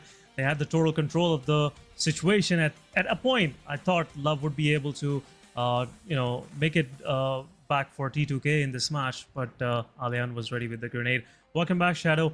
And what do you think of T2K? You predicted them, but they lost it from this inch.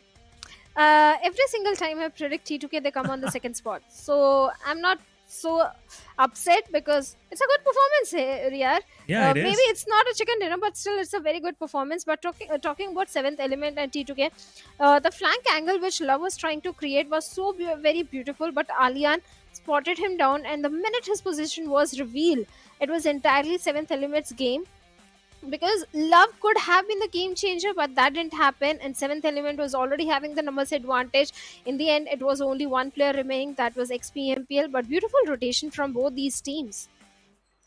XMPL, the last one standing. Yeah. And the thing I was thinking while that fight was happening, I thought a point will come. 7th Element will get a lot anxious because they have the man advantage. They will go for a gunfight for sure. For sure.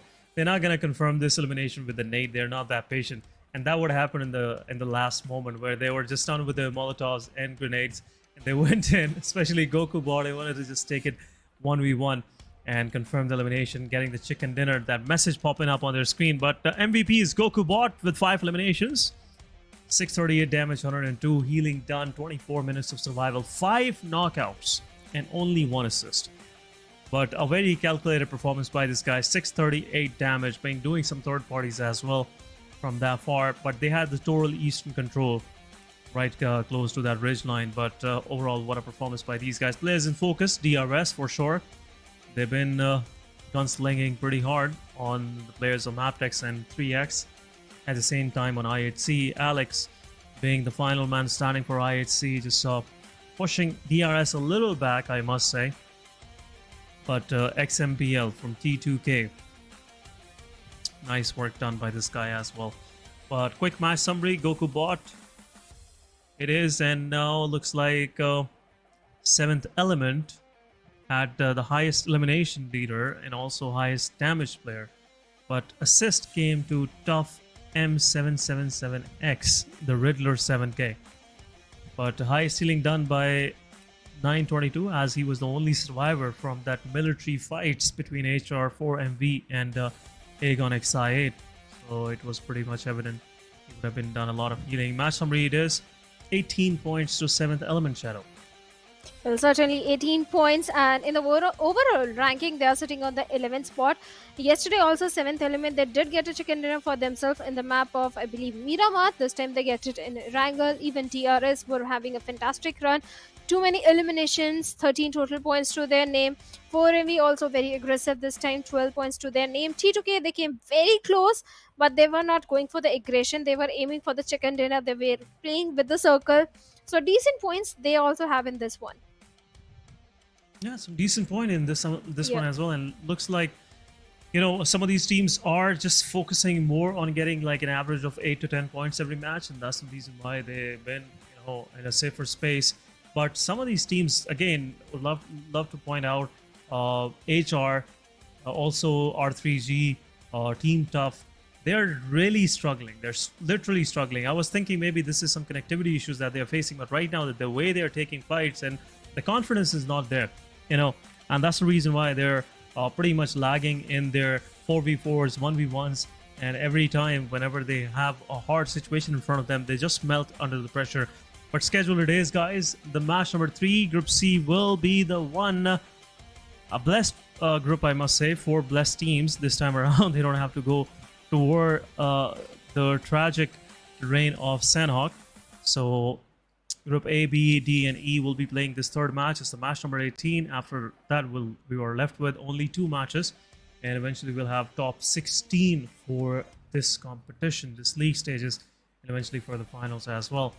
But, as the time is coming near and near, we'll see how these teams will be able to get themselves into top 16. But looks like HR, they're already done and dusted for this championship. But still, I'll say maybe there is a possibility. If there is even a single ray of hope, I'll say the players to hang on it and still keep trying to the last breath. So, but talking about Sanhok, one of the team that has been performing really good in the previous season and this season is DRS. They own Sanhok. Like Team Bablu used to own Miramar at one point of time. I think DRS owns Sanhok. This is their strongest map. But on the other side, NBeSports also fared decent in the previous game. They just have to make sure the consistency is coming through in Sanhok as well, because NBeSports pretty much weak when it comes to Sanhok. 52 talking about this team going towards the southern side. I think towards the side of Kompong or Cave they'll be heading. Leo Esports in the ruins area, but drop clash is definitely happening in Hathin between the players of Regicide and SR3X. Yeah, Regicide and 3X both going toward Hathin. It could be a decisive fight as Regicide needs those elimination for themselves. But 3X, they're also eyeing on top 12 spots, so for sure this will help them a lot. But Straightly will go toward that fight. SRX pretty much spread it out themselves. Cairo, the IGL, gets dropped down first and will possibly get knocked out in the kill feed. Zabian confirming the first one. At the same time, Magnus is going against NBeSports. Faster is there, taking down Mondo. Confirmation is there, but on the crossing, 420 boy getting a lot of damage, but still won't be able to get knocked out. R3G, they're isolating these fights. And right now, they're focusing more on Shamir as he is away from rest of the team. A well-coordinated push coming from the side of R3G. Noki and Roshan from one flank, pushing Shamir boy even further back, and now Shamir boy is getting some damage as well, some chip damage happening. Magnus Esports going against the players of NB. Shamir, as he tries his best, Roshan takes him down. Defy at the same time takes down Noki. What is even happening? Uzefa in the open. A shot's being dealt to Uzefa, low on HP, and it will possibly be a confirmation as he is trying to get inside the cover. Roshan is there. Confirmation will possibly come, and a nade is being lodged. This could be detrimental and will take down Roshan on the backline. Snowkey gets revived once again, but Magnus Esports, they are about to finish the remainings of Team NBeSports as well. Down in the small screen, and it's over for NBeSports. First one getting eliminated, but 3X, Shamir is still knocked out. 420 boy pretty close to this ridge line. Jump shots will take down Cairo, but SRX 3X down to 2-man standing. R3G, they have resetted themselves. 4 versus 2 it is. Confirmation on Cairo will come for sure. Ozefa is there. Was confirming the elimination. Ozefa, he's trying to fight back. Knight also helping, but Shamir gets flushed out as well. 2 elimination to R3G. Much needed performance, but Ozefa takes down Noki once again. But a fight is about to happen. Shotgun it is, and a shot. But before he was able to land anything, R3G, 2 of their players are knocked out. 2 versus 1 it is. Roshan is there. A reviver might come. Knight fighting back, but R3G just rising up from this intense battle. And all of their 4 players are standing. GG's, well done. 4 eliminations early on for Regicide. Well, at the same time, NBeSports, they have also been eliminated from the lobby. They had a drop clash with the players of Magnus in Paradise Resort. This decision of NBeSports and SR3X, I'm going to question it because they are still in the danger zone. But never mind. Regicide having a very good head start without losing any of the players. 4 defeat points to their name, and same goes for the players of Magnus. They're also having a very good start. Magnus Esports, they have been going to the city of Paradise since a very long time. They are aware of every nook and corner. 4MV, speaking of this team, they are in the Painan, on the periphery of the circle. And in the epicenter, we have Stalwart Esports. It's a completely northern eastern circle where Paris Resort and Bootcamp are going to be in the epicenter and center of attraction. Too many teams are trying to take the control or will try to take the control. But for now, everything is calm and composed in the game. Everyone busy collecting those crucial resources and the weapons. But 2 teams already eliminated. Quick eliminations. That's the beauty of Sanhok. Either you fight or you lose. That's how things work in Sanhok. It's pretty much the law of jungle here, I must say, in these rainforests. Sometimes you are the one finding the momentum, and you are the one with some quick back and forth for you. Just to start a fight and it's over, you're waiting for next 30 minutes for the next match to happen. So yeah, that's the almost story every Sanhok. Some good points for Regicide and Magnus Esports. Good start to their name. Talking about the circle. Circle is pretty much favored on the main island, Northern Island, I must say, the boot camp island. And now we can see 7th Element have to move their way in. Regicide, they have already marched in toward the main island, pretty close to Tatmark now. Cow is open for grabbing. T2K might go from Mong Knight toward there if Circle shifts slightly more toward the northern side. Magnus Esports, after confirming NBeSports in the midst of Paradise Resort, will be happy to just stay there for a while. There's no pressure of Circle for them. HR, they have moved pretty quick, and now they are pretty close to Bahan. A nice position for them. IHC this time around is not there to bother them or take a fight, so it's a good chance for HR to get some good points for themselves. Sanhok is also their strong map, but anyhow, we'll see how these guys will maneuver. DRS and 7th Element are the only one right now outside the circle. After elimination of NB and 3X, a lot of spots on the map are pretty much vacant, so not an issue for teams from outside moving in. Pretty dispersed, formations we are seeing from these teams. Look at Leo. They're just somewhat waiting for 7A to just show up. There might be a fight on that front as well. The fights are definitely going to happen, but DRS this time again going for a very late rotation. Even T2K again in a good spot, but Regicide, this can be a good game for this particular team because they are coming from the northern end and not too many teams are present over there except for T2K. And if the circle goes a little north, Regicide can benefit heavily, and yes, the circle takes a concentric shift, benefiting T2K, Magnus, and even Regicide and Stalwart to some extent. But all the other teams, they have to make those rotations, and it's not going to be an easy journey. Fights might erupt between 4MV, High Voltage, DC, and Mabetex as they are in the close proximity to each other.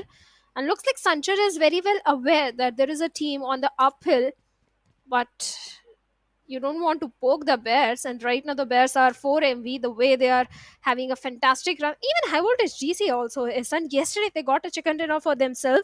So yes, they are also looking very strong right now, but picking a fight from the low ground is going to be a bit tricky. Yeah, for sure it will be, because 4MV, they're trying to find a good spot in the circle. That's pretty evident right now. And High Voltage, yeah, they have a good compound for themselves, but staying this defensive could actually backfire for them. 4MV, they like to just poke teams in their surroundings. So for sure, it will be a difficult one, but at the same time, High Voltage have this safety on the back in the form of Mabetex Esports. They can actually participate and just halt the progress of 4MV pushing toward them. But what is Arrow even trying to do? That's my question. So moving around, trying to find something, but 4MV, they're taking some shots on the players, but Slipknot drops down from his vehicle, gets knocked out, and the third party happens as well. 4MV now pretty close. This could be another knock on the players. East 922, he wants to get a little closer to feel the fallen players of Leo, but a nade is getting prepared. This will be a surprise coming their way, and nade goes in, will take down Slipknot. Yetauta also low on HP, a nade being thrown, and Yetauta is unaware of the fact that the 4MV East 922 is pretty close. Another player getting down. Yetauta gets confirmed. Baron takes the players down, and a confirmation coming in as well, but the position of the player is also spotted out. 4MV's Baron gets knocked out. Swayam taking one down, and there you go, 1v1 happening, and it's almost an end of Leo. 3 of the players are down. Last man standing. He's slightly far away, and the same vehicle Apex gonna use to actually rest on the player and confirm the final kill. These are some 4 easy ones for them. A low-hanging fruit. And for sure, Apex is there to grab that for his team. A nade being thrown. This could mark an end, but so far, it's a save. It's a save. Will also attract a lot of attention from the side of High Voltage DC, as they are pretty much close by. But some shots being shot, and there you go, 1v1 on a slither of HP players is surviving. Nova X, and he will get confirmed. East 922 confirming the elimination, and Leo gets eliminated on 4 spots. 7E on the other side, confirming some good eliminations on the players of DRS as they were trying to exit from their way, and KillerYT as he is pushing in the open. 7th element, rest of the team is up on the high rise. KillerYT is on the back lines. 1 elimination being confirmed. Alian is there, but the rest of the DRS is still pinned down. Alian taking one down. Gyante on the back lines, still in the hot in. 7E in total control. KillerYT's position is also already revealed, and looks like Shadow DRS is about to meet their demise. Maybe that's a possibility, because 7th element, yes, they do have the height advantage, but look at that, the views and nice damage is work. also coming in. And both these teams, they also need to realize they have to prioritize the circle, because too many teams are present on the other island that can keep them. DRS, they were going for the complete northern rotation, and now they're pretty much stuck. KillerYT, last season this guy was the MVP every single time, but this time Divine comes in with a No way. UMP45 instant knock, and confirmation has been made. Gyante, being the mature one, has already backed off, and I think he's collecting the first states in the city of Hathin. If you look at the mini map, that's a Yep. good decision coming from his side. But 7th element, well, these guys, they're on a rampage today. But a team that really needs a good game are the players of SKYLIGHTZ Gaming, and they are somewhere in the epicenter of the circle. In Sanhok, if you have the center, you have to make sure that you are able to defend your compound. Yes, you get the benefit of the circle, but defending the compound is of utmost priority, keeping the numbers alive if you are aiming for a winner chicken dinner.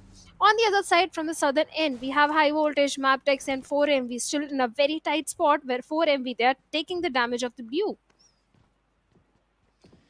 For MV, they're taking the damage, but they have moved even further. They are about to get in a situation where they can gatekeep the players of High Voltage EC as they're trying to exit the boot camp.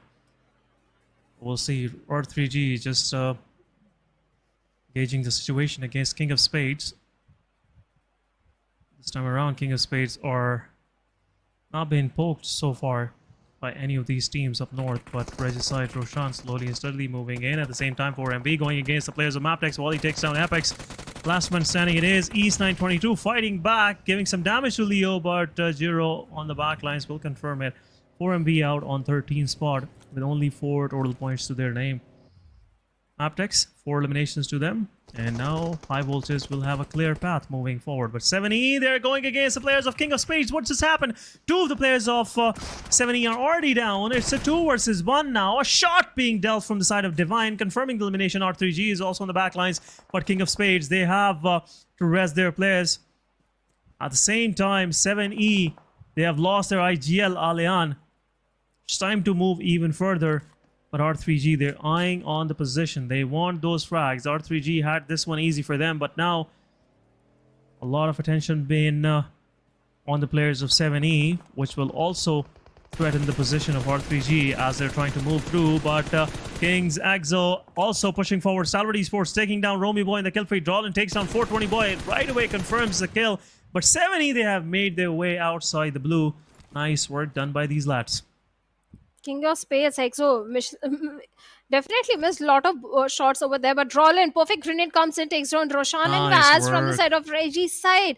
Beautiful grenades coming in, but 7th element from the low ground is also trying to do the same thing.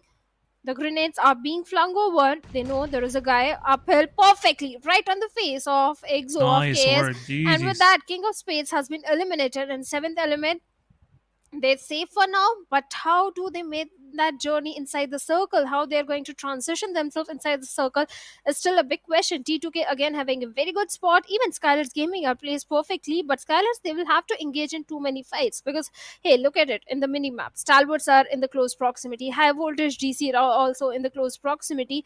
So if they head inside the circle, SKYLIGHTZ Gaming is the first team they will have to break a fight with. But Stalwarts, they are picking a fight with high voltage DC, and looks like high Oh, voltage nice DC work, are on the 7E. receiving end. R3G, Last unfortunate. player of Reggie's side has been eliminated, and now high voltage DC is still in a very big trouble. They are. Stalwart Esports just getting some more kills. There you go on the other side. Jokey Boy takes down Leo from Mabetex. A third party happening from SKYLIGHTZ on Stalwart Esports. IC as well. STE down to last two players. Prediction comes in, and I would predict HellRaisers, as they are, the one that needs the chicken dinner the most. We'll go with HellRaisers for sure. Fingers crossed. Let's see if they will be able to get the chicken dinner for themselves. But 7E on the other side, they're confirming some eliminations on the players of Magnus Esports. High voltage DC, they've already been pushed on the players by the players of Stalwart Esports. IC still knocked out. Third party is there, but high voltage, they're taking fight on two fronts. Ryok could possibly be the next victim. His position will get revealed for sure, and it will be over for high voltage.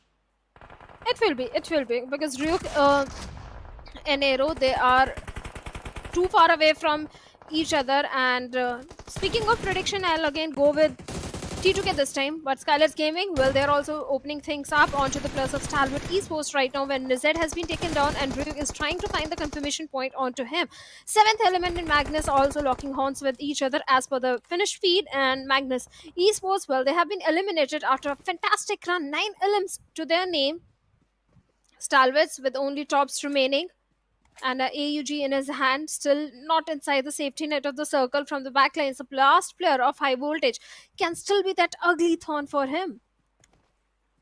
Yeah, it could be. Stalwart Esports, they have lost their player in third parties, yeah, for sure.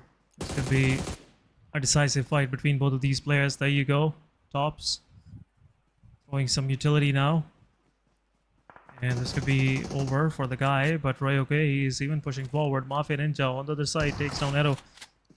Close 1v1. S12K versus DBS. We'll see which got the more power, but a shot on both sides. The third party from SKYLIGHTZ Gaming confirmed the final one, and it will give a breath of fresh air to the players, to the final player of Stalwart Esports. But High HR, they are now under pressure by T2K. T2K, one of the player is knocked out. Gyante from the back backstabs the player. Last man standing it is. Romeo Boy gets knocked out from 52 Esports. How that is possible? That's my question. 52 comeback, little far away from his teammates. I wonder what was Rick doing so far away. Now there is no chance of a revival coming in. 7th Element, well, they have also been eliminated from the lobby on the 8th spot. HR, yes, they do have a good compound, but even look at Mabetex. I wish I could change my prediction, because Mabetex, they do have a very good chance of taking this one, but unfortunately I can't change. But DRS, they have been eliminated with only one single point. One single elimination point. Let me rephrase. Mabetex Valley finally finds tops, and with that Stalwarts also bids bye-bye on the 6th spot with 2 elims. HR, they're not making too much noise. They're ready with their DBS, those grenades, but T2K being not scouting the area properly. XPMPL, what were you thinking? And instantly taken down. The confirmation point will be made, but Jane is also ready to strike, and No Fear finally shows himself. Jane wants to be very sure that he can knock him down, but No Fear did receive hefty damage, but finally he's safe. Yeah, Circle has already shifted slightly, more, not slightly, extremely toward the northeastern side, and this has somewhat put HR on the edges. Romeo Boy with an 8 takes down Love, and T2K is left with last man standing. Comeback on the backlines also could be a possible threat for the guys of HR. Confirmation coming their way. 52 Esports losing their players, but Mabetex Esports comeback is the last man standing. Slowly and steadily, 52 losing their players one by one. Mabetex will have those eliminations for themselves, but Jokey Boy takes down Leo, and could possibly be a confirmation coming their way. Mabetex down to 2-1 standing. HR, now they're attracting a lot of attention. SKYLIGHTZ Gaming, T2K, 52 Esports, all of them are looking toward them. This compound is a safe haven for now, but Wally confirms 52 Esports. Zeblala, 52, down to last man standing. Comeback. This could be a possible confirmation for HR, guys. HR now, their back is pretty much clear for sure. You know, not that clear, but it's a one player from each team, T2K and 52 Esports. But rest, every fight they have to take is in front of them. 6th phase it is, still 3 more circle shifts need to happen. And it doesn't look like HR will be able to survive for long. Next, pushes forward, will go for the fight. Gets shot on the face, and this will be a second knockout. HR losing 2 of their players in the process. Jane really striking hard on the players, and HR left with only last man standing. Jokey boy. Nade goes in, but not much of the help. But some more nades also coming their way. Another nade thrown, and it will be a confirmation. Jokey boy won't be able to survive. Rescue his player as well, and it will be a confirmation. Only 1 elimination to the players of HR. Single elimination, but good position points they can still gather. They just have to be patient. And in the epicenter of the circle, we have the players of Mabetex Esports. Mabetex Leo OP finally finds a confirmation point onto No Fear and SKYLIGHTZ, remaining with only 3 players. And Jokey boy, Desert from such a far away distance takes him down. And with that, HellRaisers also bids bye-bye with a single elimination on the 4th spot. 52 comeback also bids bye-bye. Mabetex Esports finally going very aggressive, finding players here and there. And now only 2 teams remaining. SKYLIGHTZ Gaming, who need those points so badly to qualify, and Mabetex Esports having a very good run and momentum and the control of the circle as well. Yeah, circle is toward the Mabetex, and now 4-man standing versus 3 of SKYLIGHTZ. We'll see if SKYLIGHTZ will be able to get this chicken dinner. It will be 20 points for them for sure if they confirm these one for themselves. Mabetex been really clinical with their survival, with the way they've been, just taking care of each other. That's the main thing. They didn't let any of their players getting flushed out. But Mabetex, now 4 versus 3, they have realized they have some advantage in this situation. Going through for the scouting, one of the players' position is revealed, and it will be possibly a vehicle shot, but Mr. Borer takes down Wally. It's a 3 versus 3 now. Yeah, it's a 3v3 scenario. Definitely SKYLIGHTZ Gaming still at the mercy of the blue. Perfect grenades and molotovs being flung over by Leo OP takes down Mr. Boro. Even Nima did receive a lot of damage and surviving on a sliver of HP. One more grenade. Nima also goes down, and Mafia Ninja being the last man standing. Leo OP knows exactly where it is. The grenade being thrown, the molotov is also going in, and Mafia Ninja has been forced to come out from the covers and taking the damage of the blue. What just happened? Mabetex Leo OP nice work, gets Mabetex. taken down by Play Zone. Last man got God. eliminated by the Play Zone. GG's, nice work coming from the side of Team Mabetex. A winner chicken dinner, but for sure, some good numbers came the way of SKYLIGHTZ Gaming as well. Will help them get out of the misery of bottom 4 for sure. But a winner chicken dinner, placing Mabetex on 4th spot, 25 points in this match.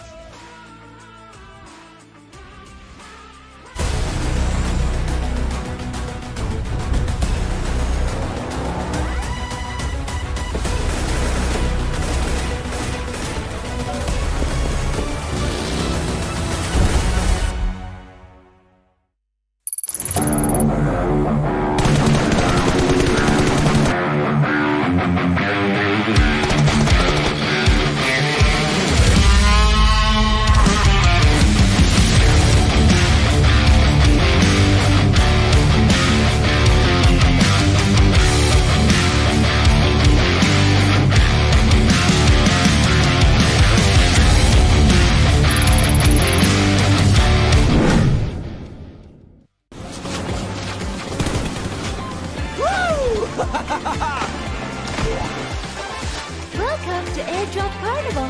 Let's have a blast.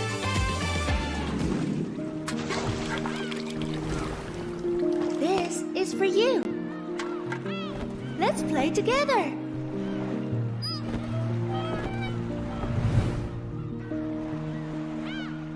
let's take a break.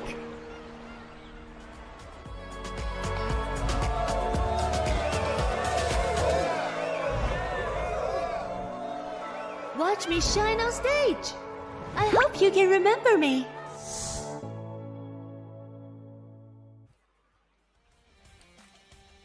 Welcome back, guys. After this short break and watching PMPL South Asia Championship Fall 2023, this is the final day of the league stages.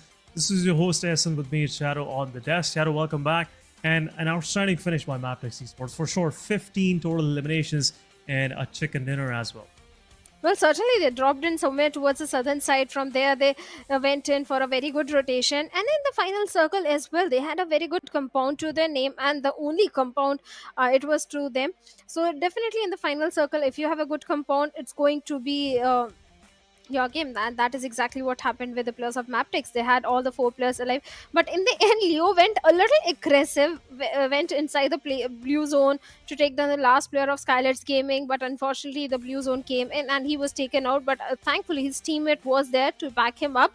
But the journey to the top 16 is getting so intense. SKYLIGHTZ Gaming at the 11th hour, finally they are fighting with their tooth and nail. Again, a very good game coming from their side. Yeah, very good game and really propelled them in the top ranks as well. 4th spot they are sitting right now. But let's have a quick look at the MVP, guys. MVP for sure will be someone from Mabetex. And it is Leo OP with 690 damage, 299 healing done. And 4 knockouts, 21 minutes of survival, 2 assists. But we'll have a quick look at the players in focus as well. And for sure there will be someone else from Magnus Esports as well, because they've been playing as a unit, they've been playing as a whole team. Wouldn't be surprised to see Desert there. Yeah, sure. 4 eliminations for Desert. T2 for OP with 5 for 7th element. What a fight outside the blue. 7th element took against Magnus Esports, King of Spades, and also some part of Regicide as well. Outstanding work coming from the side of 7th element.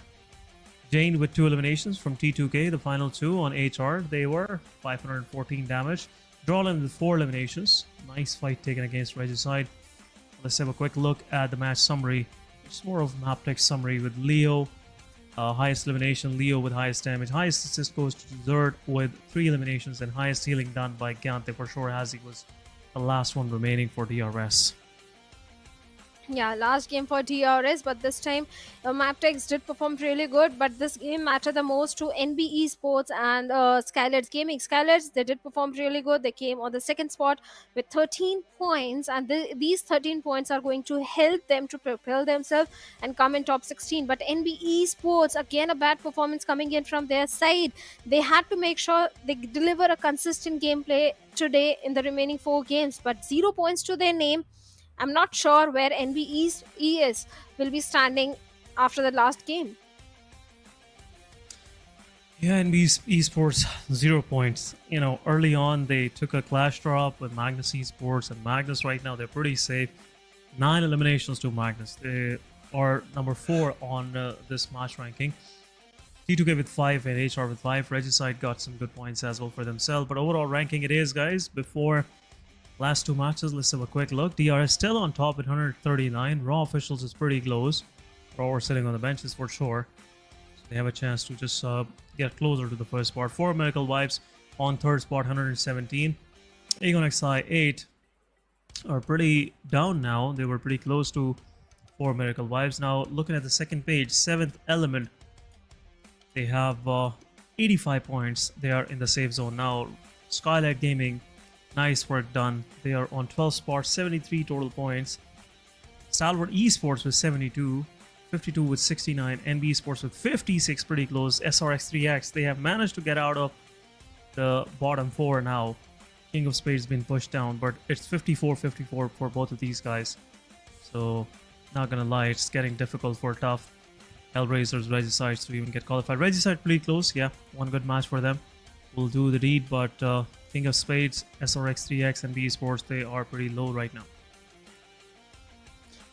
Reggie said they have to make sure a good game comes in, but this time we have Miramar coming in, where Group B will be sitting out. So that means Mabetex, DRS, King of Spades, 52 Esports. They won't be playing this one. Only one game remaining for this particular group, and the group that will be joining in is going to be Group C, Raw, ISC, I8 Esports, and TUF. Even TUF, they have to deliver a good performance in this one. And when it comes to Miramar, I don't know what's going to happen. It's not so easy to play Miramar. Miramar still is a big map. You have chances. You can actually make it top 3 with ease, but maps like Sanhok are the real trick, because one circle is away from you. It's a long stretch and it's a hard road to actually drive on, I must say, trying to get inside the circle.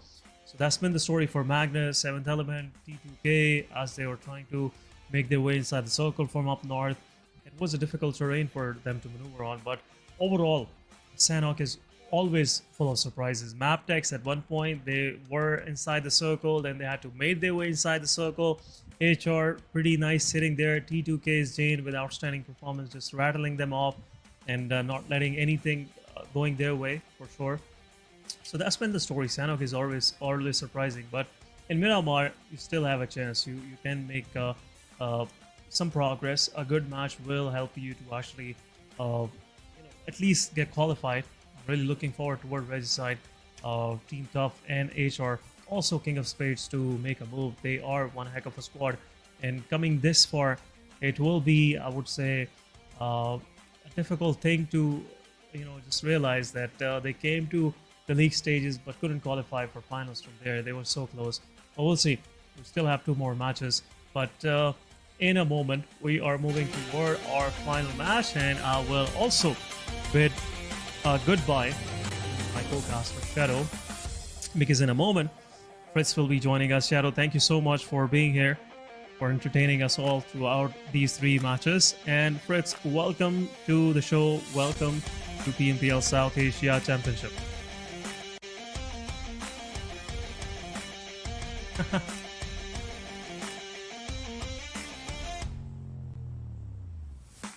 Yep, so in a moment, guys, Fritz will be with us for sure. But looking at the plane line, it's a very nice plane line. After a while, we have seen this kind of plane line at this very moment. And looks like starting from north, going down south toward Manastil Sur. HR, they're dropping alongside 7th Element. What is going on? That's the question right now. But Camp Militar could be their, location where they would like to go. R3G, 7th Element, HR, all of them are going to the same location. We'll see what's going through the minds of the players of HR. It's the final match that they're about to play, and I don't see them qualifying. They have very less points, 34 total points they have. We'll see. R3G, 7th Element, HR, all of them dropping up north toward Tiara Branca. And north of Cruise Developer Circle is more toward the northwestern side. Welcome back, Fritz, and thank you for joining the desk. How are you feeling today? I'm excited, man. I just would like to see how these teams pan out. Although I also saw another little thing. You and Shadow have done some extra games, but you did not get up to me in terms of predictions, SN. Still trailing in that number. I'm still up by 2-1 up in that sort of a fight that we have, right? But yeah, it has been a fun day. I mean, I've seen a lot of teams playing in a really good fashion. 7th Element, saw them getting a chicken dinner today, so it's definitely going to boost their confidence. 4MV also, not exactly getting great points every game, but the consistency has sort of revived for them. So it is looking like an interesting tournament to see now. It is, and some of the decisive fights are about to happen. Team HR, they're going all in. They have realized their last chance to actually get some points on the board and eventually qualify. But a good start coming from the side of HR next, confirming the first one for his side. A vehicle to his utility as well. We'll see how HR will go further in this fight. Pretty north the circle is. And now they have made the players of 7E to move even further. Word Campo Militar, where R3G might be, gatekeeping them. I don't know if this was something planned by the IGL, because I didn't give them a call for this. But we'll see how these guys will go. It's been a rough experience for them in terms of connectivity and everything. But it was their first time in PMPL South Asia Championship. They made it to this extent. Would love to see them moving forward, but doesn't look like, because it's their final match, Fritz. And yeah, we'll see how things will go. I mean, this is the format of the tournament, right? You need to be in top 16, and you've been given days. But yeah, as you said, I mean, sometimes the luck is also not with you, not being able to connect properly to the game. Yeah, it happens. Not in our control, so you just can just try and put it behind your back and hopefully perform when you get that next opportunity, right? Because as they say in the last PMPL SAC, you'll get another chance. Yes, the season will be different. It will take a little bit more time. You'll have to go through all the grueling qualifiers and everything, but you'll get another chance. So probably just hope for the best possible result in the upcoming tournaments. But yeah, for now, it's going to be a difficult road ahead. On the other hand, though, the teams that are still eyeing out for that spot, I mean, T2K for one, this time around, again, just looting in slowly and steadily. No early fights seen among either of these teams this time around. So it's only 7th Element who've lost a player. But then, except for them, nobody else has even sort of initiated the battle. And yeah, 4MV, Chumasera, no drop clashes over here. And they are looking really, really strong and really, really happy. Yeah, 4MV, I was thinking no one is even trying to, actually give them any challenge. This last 2 games and just, make it a little difficult for MV to, move toward the first page. The first position. They're already on the first page. But not happening right now. NBeSports on the other side, they're just eyeing on the position of SKYLIGHTZ Gaming as they are pretty much in the open, slight north toward the crater field. SKYLIGHTZ is pretty dispersed. 7th Element, they are not going to their drop location La Cobria. So SC have it for them. We'll see how these guys will play from there on. NBeSports, they realize it's their last chance to qualify, so they might be slightly over aggressive, just like HR, and make things a little difficult for SKYLIGHTZ Gaming. SKYLIGHTZ Gaming in the previous match, finishing on the 2nd spot in Sanhok, really propelled them toward the top 12, giving them slight peace of mind that they are somewhat safe. But still, 2 matches, anything can happen. Any team can come with some good points and take that position from them. Oh, well, yeah, that's true. I mean, SKYLIGHTZ Gaming having a good game definitely puts them in a little bit of a situation where they can feel sort of comfortable. So that is something that'll be going on for them. IHC in the meanwhile, I do see Alex as a best possible vehicle for this map. I think Monster Truck is the best possible vehicle because it can just climb on heights so very quickly that the normal Dacias and the UAZs cannot. I mean, you see Mirado instead of Dacia, but you get the point. Buggies, I hate them. You just have to blast one tire off a buggy and it just spins out of control and you just die. Plus the minibuses. It's as slow as a snail, man. And that's why Tarzan will take a lot of damage. You're not able to escape in that minivan that easily. Tarzan falls off, and I don't think so even Team Tough has any more ideas about how to bring him back. Oh, look at this. This is not good for Tarzan. No revival coming for this guy for sure. The only chance Tarzan have is his teammate knocking Godless. Then there is some chance where he will be able to survive, but some shots are also being dealt on the player. The vehicle will be tarnished for sure. IHC is pushing in. But IHC, look at this. They have closed in. Team Tough. They might lose another play. And there you go. Demo takes down Riddler as well. Yeah, that's a big blunder. Yeah, it is. Unfortunately. I mean, unless and until you get that knock on a Godless, there's no way you can get that revival. IHC will of course close in. It's a knock all out in the open. So you will have to first of all fight against IHC before trying and throwing the revival in. And Tough, where they could have survived with 3 players standing, now literally are being chased down. Yeah, that's what Godless is even trying to do. Yeah, the ridge line is there. There might be a 1v1 between H2SO4, but Tarzan gets flushed as well. Also, Demotivated Sir. H2SO4's position is revealed. Demotivated Sir is on the back lines. He's not there in the fight, but Riddler get confirmed.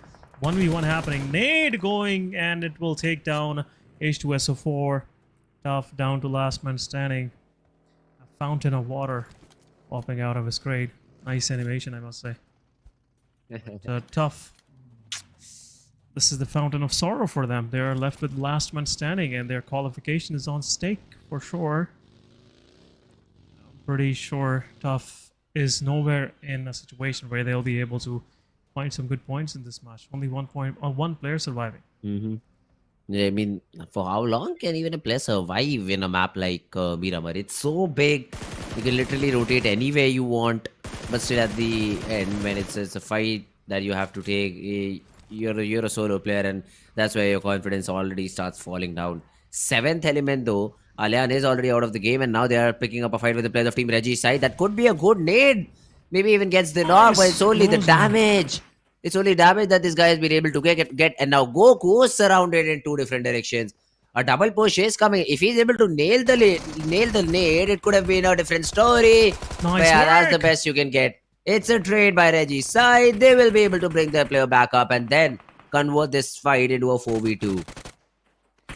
Yeah, for sure. Another player about to go down from Reggie's side. Noki is there. A Molotov will be thrown to his side. Also, rest of the Reggie's side are going into a fight. 70 already lost one of their players early on against HR, and they are not in an advantageous position. 2 versus 4 it is now. Blue zone is on their back as well. Reggie's side, they want to have these 2 eliminations for themselves as well. Roshan, 420 boy, and Noki. All of these guys are fraggers. There's no support player, so things are not looking good for the players of 7E. Divine in the open, taking some damage. There you go, 420 boy with his AKM. Final man standing of 7E will get flushed, and Reggie's side winning this fight for themselves. 3 eliminations to their name, and a quick finish also will res up their player. And some good loot available for them as well, guys. It will have some healing, and Reggie's side, once they will heal themselves, will go a little down south. Circle has shifted, pretty much centric, close to El Pozo. And some part of power grid are also included. But Leo, they have already placed themselves on a pretty high location. We'll see how they will create some value, get some value out of this from this high. So far, 1 team gets eliminated from the match. Been a slow start, Fitz. Yeah, I mean, when qualification is at stake, as in everybody will take their precautions. So, of course, these teams are going to play it out real slow.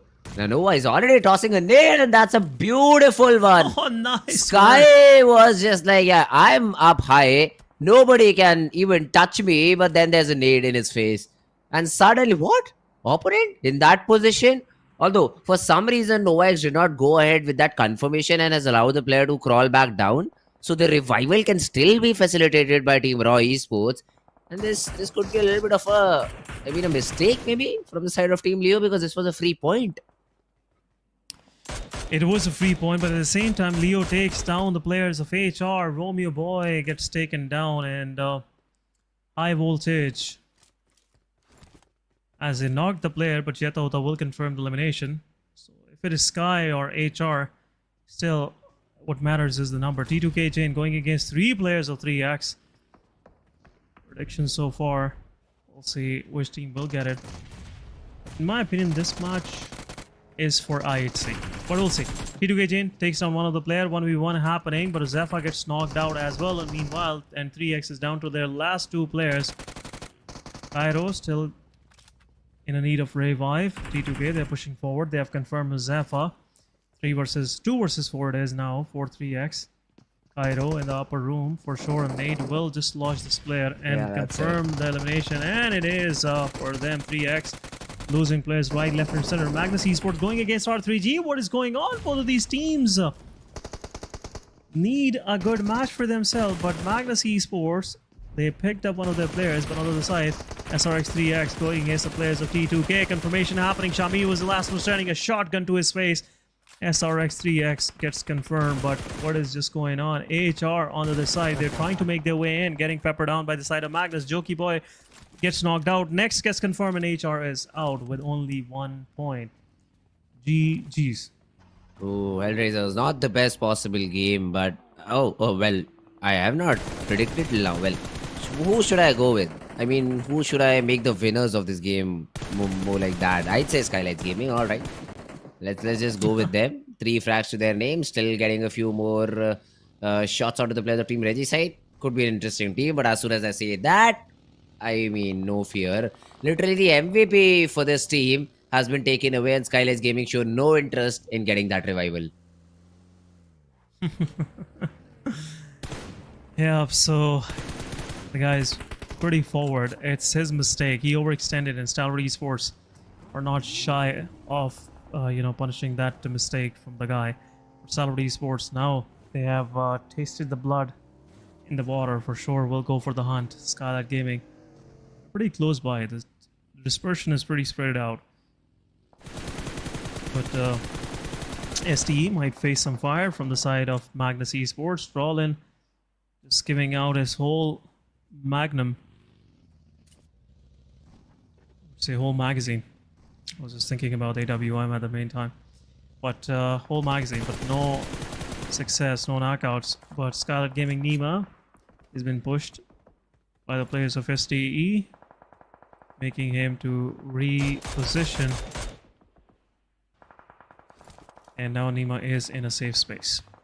Yeah, Nima will survive, no problem. Should be able to heal himself back up, get the reset that is needed, but then also has to make sure to get inside the zone as quickly as possible. 40 seconds on the clock, and the stage number 4 will do decent damage.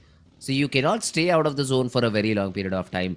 Egon XI8 as well, engaging into that early battle and losing a player of their own. This will hurt them a lot in the longer fights, in the longer run. It will for sure.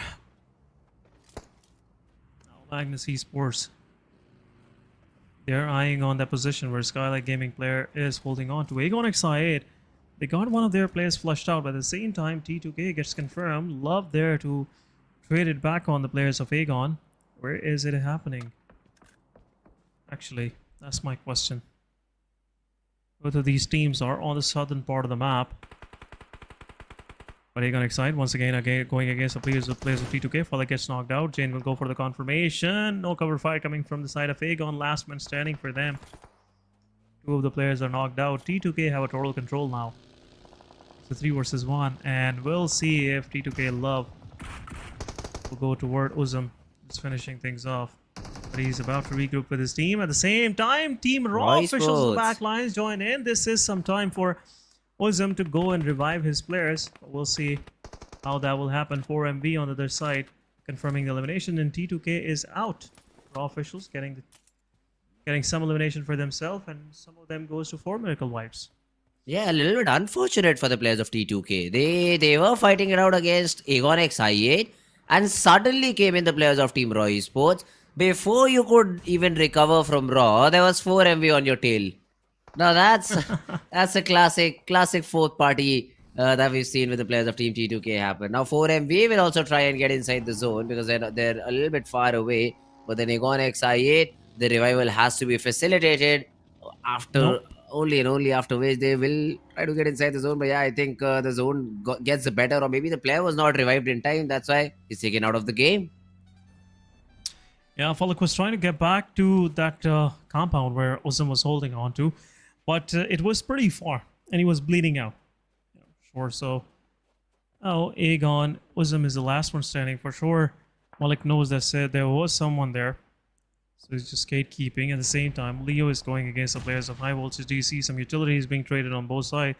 But High Voltage DC is in a tricky position. Some good nades launched to perfection will do the job.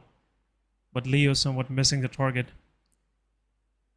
Smoke's being deployed. Just want to get a little closer. Siam with the nade. Another nade goes in. Some chip damage to the players, but not a quick finish. But in the blue zone, Egon XI8, the final player is there. Will get flushed for sure. But at this very moment, Looks like this match has become a stalemate situation between the players. There you go. Malik confirms the last one standing, and Hagon is out on 12th spot with 1 elimination to their name. Oh, Jetauta. No way. Hey, that's a little bit unfortunate for Jetauta, but now HVDC, they will have to close this fight as well. Rogue tries to get one, gets that knock on Swayam. So one more shot, and this could have been the end for Team Leo Esports. It's not the case. HVDC will be taken care of. Another team bowing out of the game. Stalwart, on the other hand, are now shooting upon the players of Team Magnus and have reduced them to just 3. So Stalwart are like, yeah, we have that 4-man advantage. We will try to take fights in each and every direction because we need a high frag chicken dinner. That's what we are here for. And let's see, man, the start is good. All 4 players surviving. Only 4 teams are in a situation like this, but they will also have a good number of frags. Everything will just help the players of Team Stalwart. They get another one, and even the players of Team SKYLIGHTZ Gaming have chimed into action. One after the other are getting some frags. But Roy Esports, in that fight against Reggie's side, it was just one player, Roshan, who just gets one knock, but then has been properly traded out. Yeah, quick trade coming their way. 4MV on the other side going against IHC. IHC confirming some elimination for themselves, but at the same time, Magnus Esports lost 2 of their players. A moment ago, Magnus was a full-fledged squad, and now, with a coordinated effort coming from the side of Stalwart Esports, it's down to last man standing. But R3G, still last player. We're left with only 2, and Probin confirmed. I believe it was Roshan. Yes, it was Roshan that got flushed a moment ago, but Pro officials, still 4 eliminations to their name. They are pretty close to the circle at the same time, getting a lot of chip damage from far away. 4MV is there pretty much in the open. But SKYLIGHTZ Gaming, now they realize might be Leo wants to push on their location, and they want to confirm those eliminations with the utility usage. It's happening on the northeastern side of the map. Right now, SKYLIGHTZ Gaming are left with only 2 players. It's a big compound. It's a big paper mill, I guess, which they have to defend. Still, I'm just curious how these guys will do it. It's a big area to just defend. But anyhow, the team that is in total action is Stalwart Esports. Action with 4 eliminations. Nice work by this guy. Yes, Stalwart Esports, they are looking good right now. Overall 6 eliminations to their name. I think they'll get a couple more onto the players of Team Leo if they're able to get a proper angle on this. But then they're also hoping that they do not get third party from a different direction. I mean, it's of course a great thing to take a measure, and you know there's a lot many teams towards your eastern side of the map, so it's not going to be easy at all. Meanwhile, East got spotted down. A few chip shots being thrown in. Godless almost on the verge of getting that knock. 4MV, they will be able to get that reset. East will again just go on for survival as he's the only player left. Look at this. It's only stage number 5, Asin, and we already have 4 teams on the verge of getting eliminated, being represented by just 1 player each. SKYLIGHTZ and Leo, they just have a little bit of an upper hand in situations like these because they have 2 players for their side. Yeah, the 2 of the players are on their side, but at the same time, demotivated Sept from a pretty far area, still getting some knocks. He's the last man standing. He's made his team to top 10, but we'll see how far he can go. It's an urban city. Someone can survive for sure, yeah. Chances are there. But 4MV being pushed by the players of Leo. There's some aggressive pushes coming in. Leo Swayam is knocked out. Mafia Ninja will confirm it. It's a 1 versus 1. And now it's pretty much over for Leo. Leo done and dusted. SKYLIGHTZ Gaming successfully. A lot of tongue slipping today, but successfully guarding their paper mill. They have attracted attention from the side of Stalwart Esports, also getting third party as they're stepping out in the open.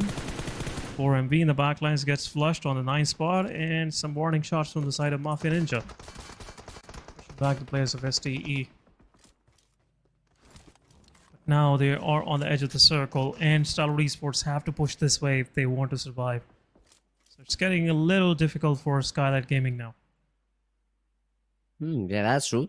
SKYLIGHTZ Gaming, they will be put in a little bit of a difficult spot considering they only have 2 of their players remaining. Plus, if they have to move inside the zone in the next few seconds, it'll be even more difficult. Now, IC has already spotted down Mr. Buru. Some shots were exchanged, but no damage done on either side. So no harm, no foul. SKYLIGHTZ should stop giving noise, right? They should just cut the noise right now so that they can slowly and steadily rotate in the zone. Because at the end of the day, you'll have a zone where you'll have to move inside of it, and there'll be teams gatekeeping you. Right now, you're trying to gatekeep the players of Team Stalwart Esports, but one knock is what it all takes.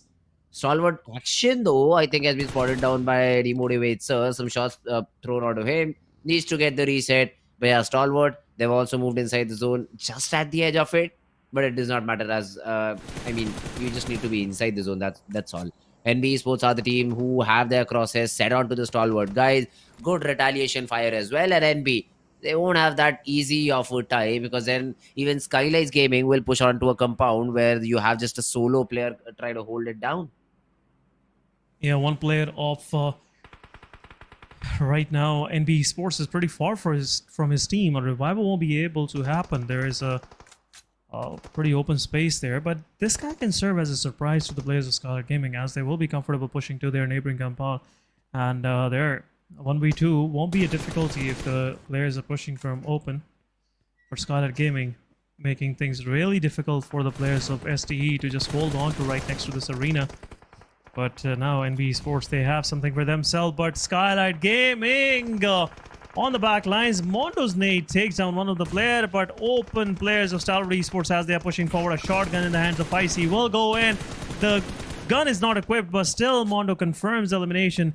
STE is left with only one player that is still outside, and he is going for the shots. We'll confirm this one. He has a machine gun LMG, but NBeSports, they have lost one more players in the process. 8 eliminations to the name of STE.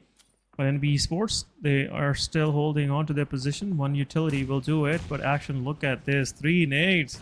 How the heck this team will push their way? But First Boy, he's going for the revival for sure. It's all out. But this is over. This is over. Now it's over. Now, there you go. STE is out on 7th spot, 8 total eliminations.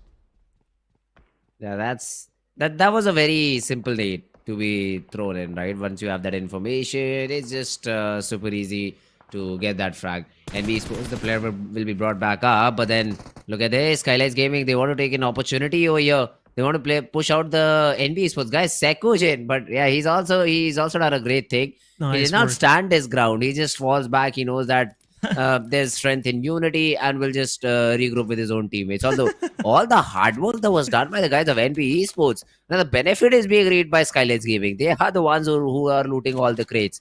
But when it comes to getting inside the zone, now that's where I'd like to see SKYLIGHTZ Gaming attempt, because now the crosshairs are trained onto this particular team of SKYLIGHTZ. Yeah, for sure. At the same time, Raw officials will take care of the last man standing of R3G.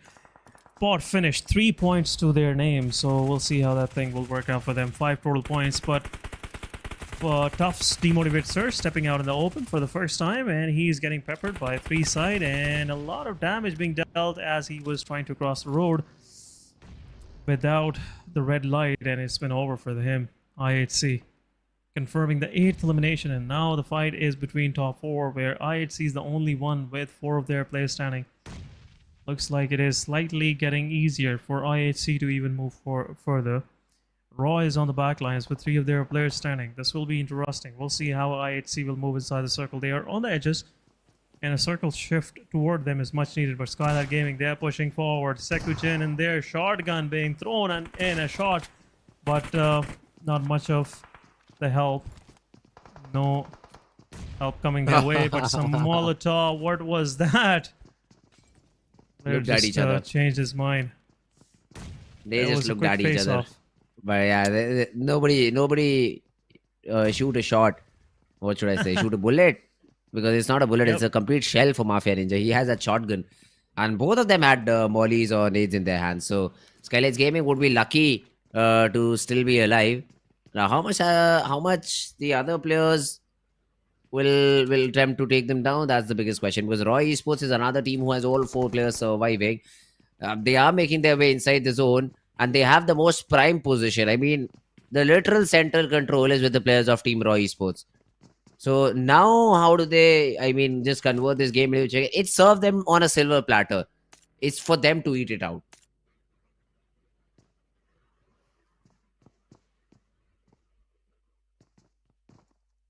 Well, let's see now. SKYLIGHTZ Gaming. For now, we have Mafia Ninja and Mr. Boro.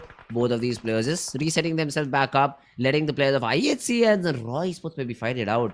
So yes, Sky has been taken care of. The retaliation shots were there, and I do see the weakened players of Team IHC. But since I think the call has already been made, they just want to push in, and Raw Esports will be put in a difficult spot. Although Malik pushes in, gets that counter knock onto Debo. I mean, IHC is trying to slowly and steadily creep up onto the players of Team Raw Esports, but they'll keep losing players if they do it like this. Malik gets another knock from far away. He is just raining hellfire onto the players of Team IHC. Demo's already out. Zol around the corner, gets the pre-fire, gets the job done, gets one knock, gets the second one too.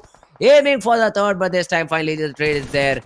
It's all down to Godless, who will be picked apart once again by the man far away. It will be Malik who will put an end to this fragging spree that IHC had. Great job done by Malik, but this will give the opportunity for NBeSports to jump down and maybe put some pressure onto the players of Team Raw. But this fight first between SKYLIGHTZ Gaming and and NBeSports is going to be the most important one. Mafia Ninja cannot find a window to jump out from, but finally as he does, nice work. will be shot upon by NBeSports. But now it's all Fizzboy. Fizzboy versus the entire squad of Raw. I think we know the result, Essen. Yeah, entire squad, and also their position is pretty much pinned out. A lot of utility being thrown, and Fistboy, if he will be able to revive Sekujin, there is some fighting chances. But nade goes in, will confirm the player, and it's over. It's over for the player of NBeSports. What a comeback from these guys! It was a much-needed match for NB. They finished on the second spot. But another winner chicken dinner going for the Raw officials in this second Miramar. They are now sitting on the first spot. 22 points in this previous match. Nice work done.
Alright guys, back after a short little break. What a game, man. What a game of Miramar that we've just seen. It was a really fun one. It started off with a little bit of fights. I say one fight because HellRaisers were the ones to get that frag out of the 7th element. Guys, again, the middle stages of the game were where most of these fights finally happened. And towards the end, it was a brawl. So basically, IHC and Raw Esports, whoever wins that battle wins the game, because SKYLIGHTZ Gaming and NBeSports were just curled up with each other. So either of these teams had to take the stance, either of these teams had to get the job done, get the frag done, and that's exactly what happened. Before falling, SKYLIGHTZ get 2. I mean, it was an attempt made by the players of Team NBeSports. If it would have been clean, I mean, then that 3v3 or that 3v4 could have resulted a positive result. But yeah, at the end, it was good knocks coming in from Team SKYLIGHTZ Gaming. They did not let the players of Team NBeSports play the game as they hoped for. So it was fun to watch it out. The map of Miramar, the land of DMRs and snipers, although this time around did not see a lot of DMRs being used. Probably because it was a zone which ended inside these cities. So there was not a lot of DMR action, more towards shotguns and more towards those rifles. So it was an interesting game. MVP for this particular game is going to be IHC Godless. He was the one who did the major heavy lifting, 4 elimination, 1142 damage, and overall a great game by Godless. So great job done by the team. I would like to see how do they continue. And once again, we have back on the desk Kaisen. My man went to grab some food for himself and now is back on the desk. Thank you so much. Thank you so much for Fritz for covering up for me. But outstanding performance by these guys for sure. A slight hiccup was their fight against Raw officials. They're pretty spread out. They left one of their player in the back just for the safety, but that safety was not there on time. And IHC just lost that 4 versus 3 fight for sure. But players focus. We have Malik with 6 elimination this time around. Raw is really farming some good points for themselves. 5 to Sky, 6 elimination to Action. What a match for this guy as well. But Mr. Boru, survival coming from this guy, 828 damage, 47 minutes of survival and 2 eliminations, making to the 3rd spot. Just keeping themselves safe, keeping their heads out of the hot water for sure. And now they are in a safe zone. Last match of the day, and then pretty much looks like SKYLIGHTZ Gaming will be a safe situation. Yeah, SKYLIGHTZ Gaming, they attempted it, but it's only 2 elimination. But now let's have a look at the match summary as well. Malik had the highest elimination. Wow, 6 eliminations overall for the guy. Just on the damage basis, I think Godless was able to get the MVP. Otherwise, Malik did have a great impact overall.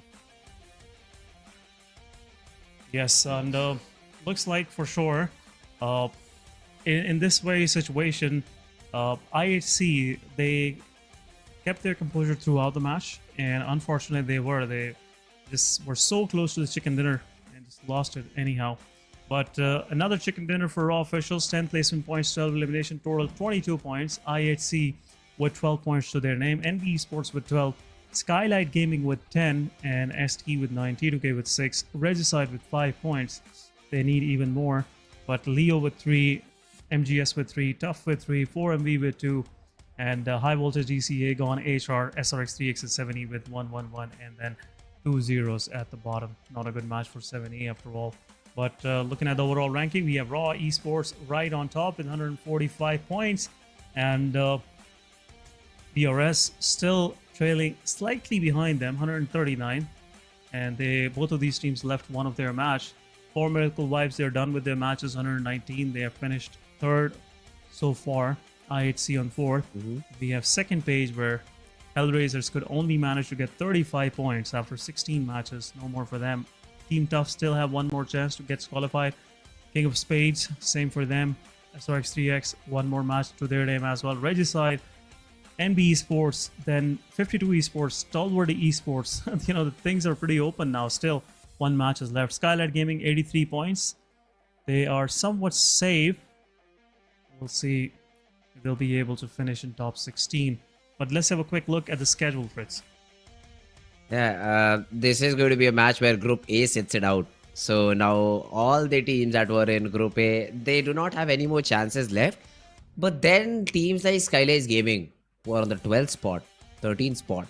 Now that is where the main, in Hindi we say masala. That is where the main masala is there. So if all these teams on the bottom charts suddenly start showing up, suddenly start performing, that's where I'd say they will face a little bit of a hiccup. SKYLIGHTZ would be like, yeah, guys, see, just drop in there, eliminate them, we're happy. We just want to qualify for the grand finals. We know we haven't showed up for the playoffs at all, but then we will make sure that we perform better in the grand final. So they would be really watching this game, and let's see if they get the desired result or not. But here we go, guys, with the final game of the playoffs and the day as well, the map of Erangel. Last game, and some of these teams have the last chance to qualify for the South Asia Championship. Be a part of that top 16 squad of this year's Fall Championship finals, and also some of these teams will enjoy themselves. They will fight for the top positions. Talking about the plane line, starting from the eastern side of the map, starting from close to the Polka, going toward the extreme west, down south of Hospital, and western side of Gatka. So far, that's been the situation. Equal dispersion coming on both sides, and looks like we are about to see some early clashes as well. This plane line might be, make a chance for NBeSports going against DRS possibly, and also some mid-map contentions happening as well. Well, let's see. I mean, how does that mid-map contention happen right now? But Mabetex Esports, on the other hand, they dropped into the city of Lipovka. Should not be a problem considering, NBeSports will be your neighbor, but then running around with a vehicle is of the least concern for Mabetex. They will just make sure they have small little compounds to loot around, and even the play zone is sort of supporting the plane path. So the play zone has gone all the way towards the western part of the map. Georgia Pole Hills will be a really crucial spot in the zone, although this will be decided, I'd say, by the second or even maybe by the third zone, that if Georgia Pole is the best possible area to loot it or not. But yeah, that hillside area for sure is going to be a really, really important one.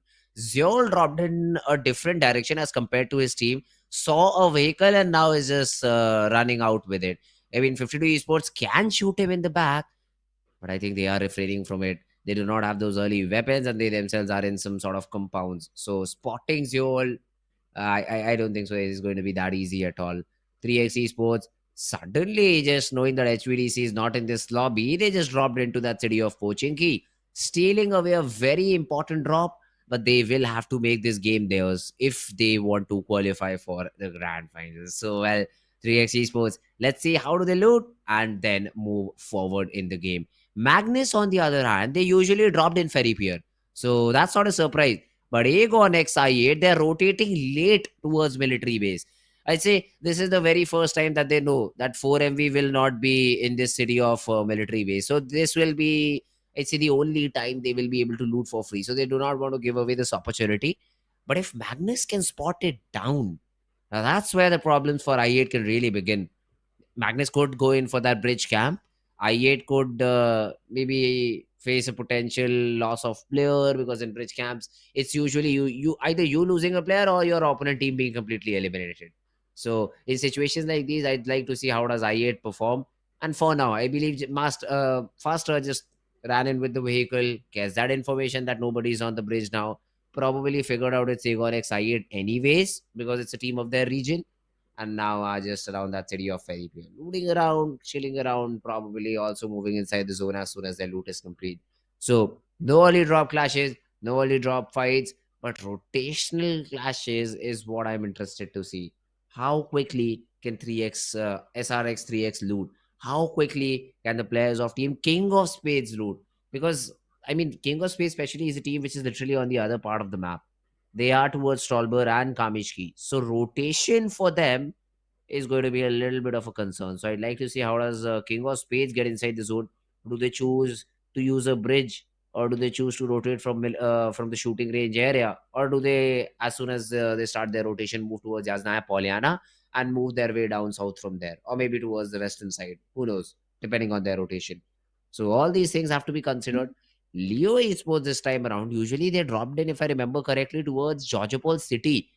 But then seeing that 52 Esports again and again also like to drop over there, have sort of changed their drop location and now have dropped in this Yasnaya Polyana area. This earlier used to be capitalized by SKYLIGHTZ Gaming. But SKYLIGHTZ not being in the lobby, another cheeky drop that has been taken by your team. So all these teams are realizing that these teams are not in the lobby. They won't be playing it out. These are the teams of group number A. So let's just drop into their drop locations, get the best possible loot, and rotate accordingly. But I think the major point you're missing, how do you rotate? I mean, you do not have set rotations available for you.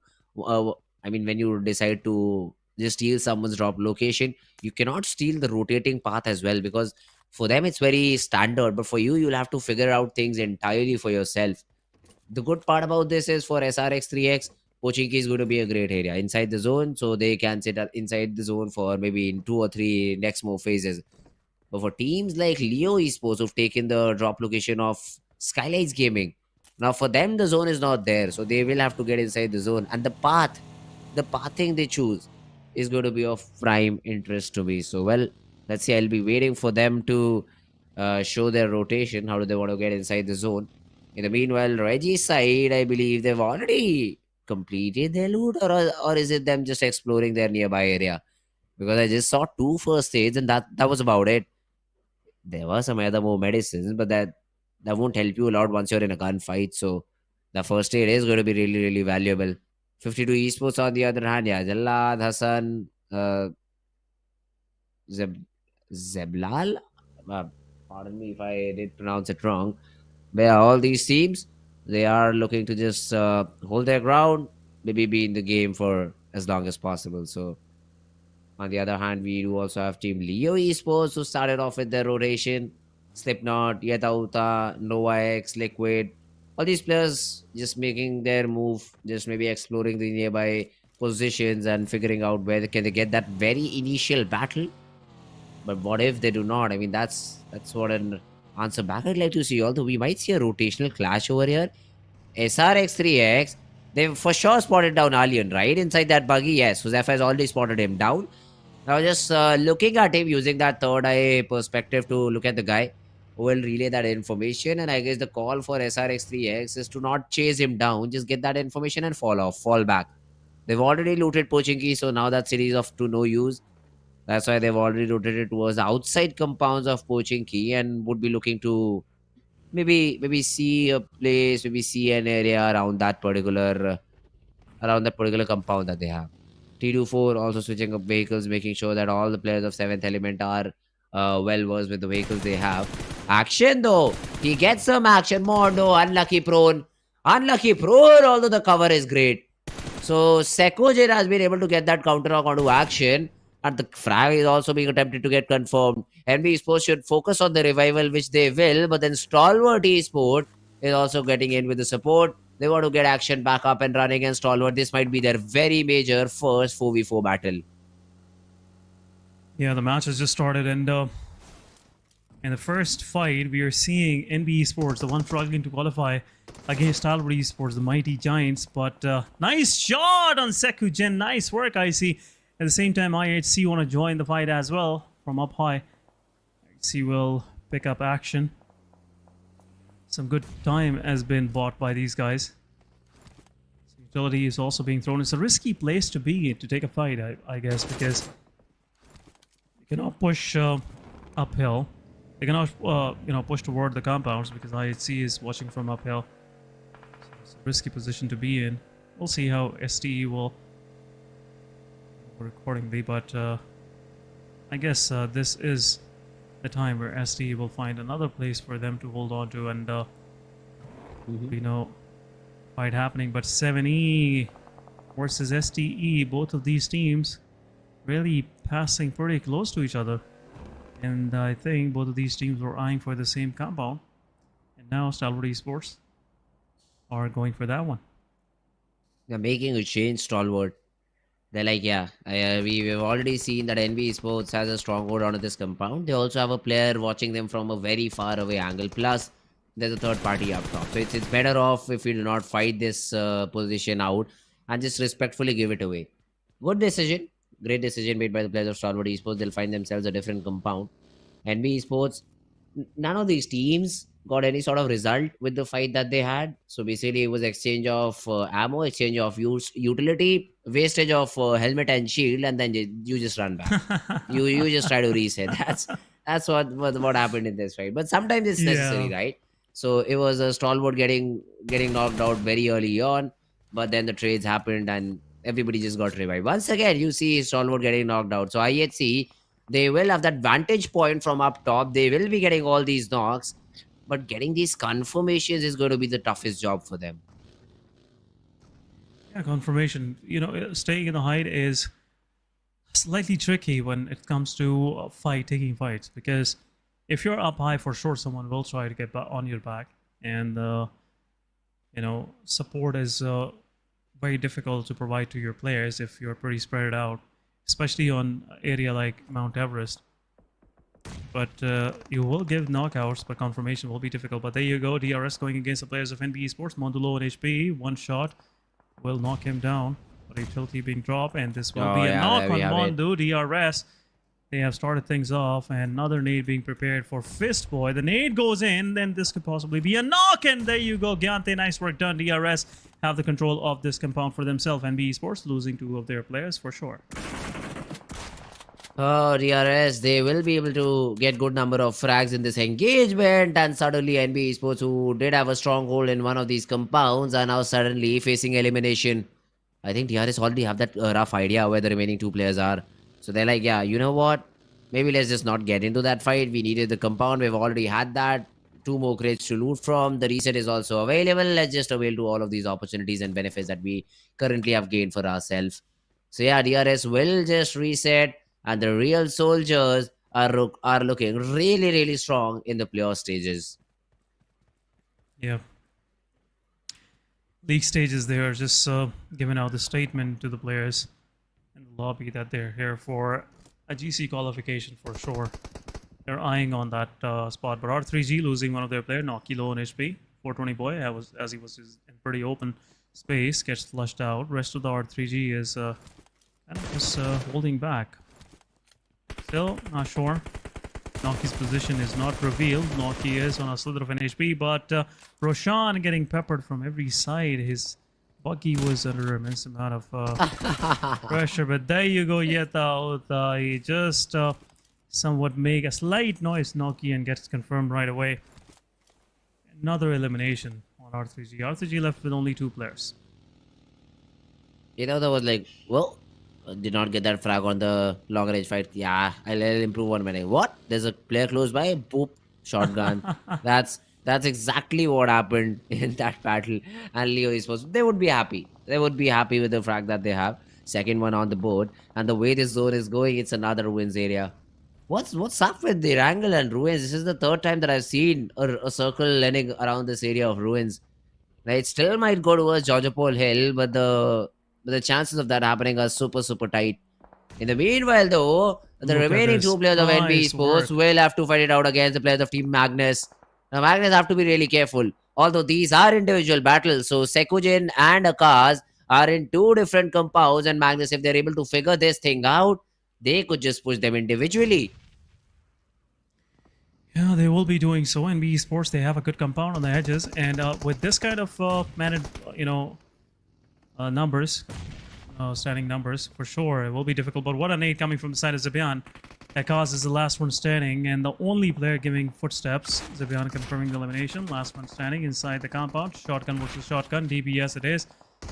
But Pastor needs a quick revival. Player will push in. Akaz will take down Drawlin. This shouldn't be the situation, but a good save coming from the side of Fenny. There you go. Revival will come through.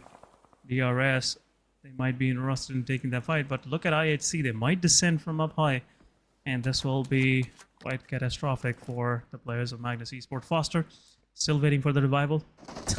Zipian just enjoying himself. Like, yeah, we'll take care of... Someone else will take care of you, no worries. Leo confirming another elimination. What is Leo even trying to do? This today, especially, Leo been on a rampage so far.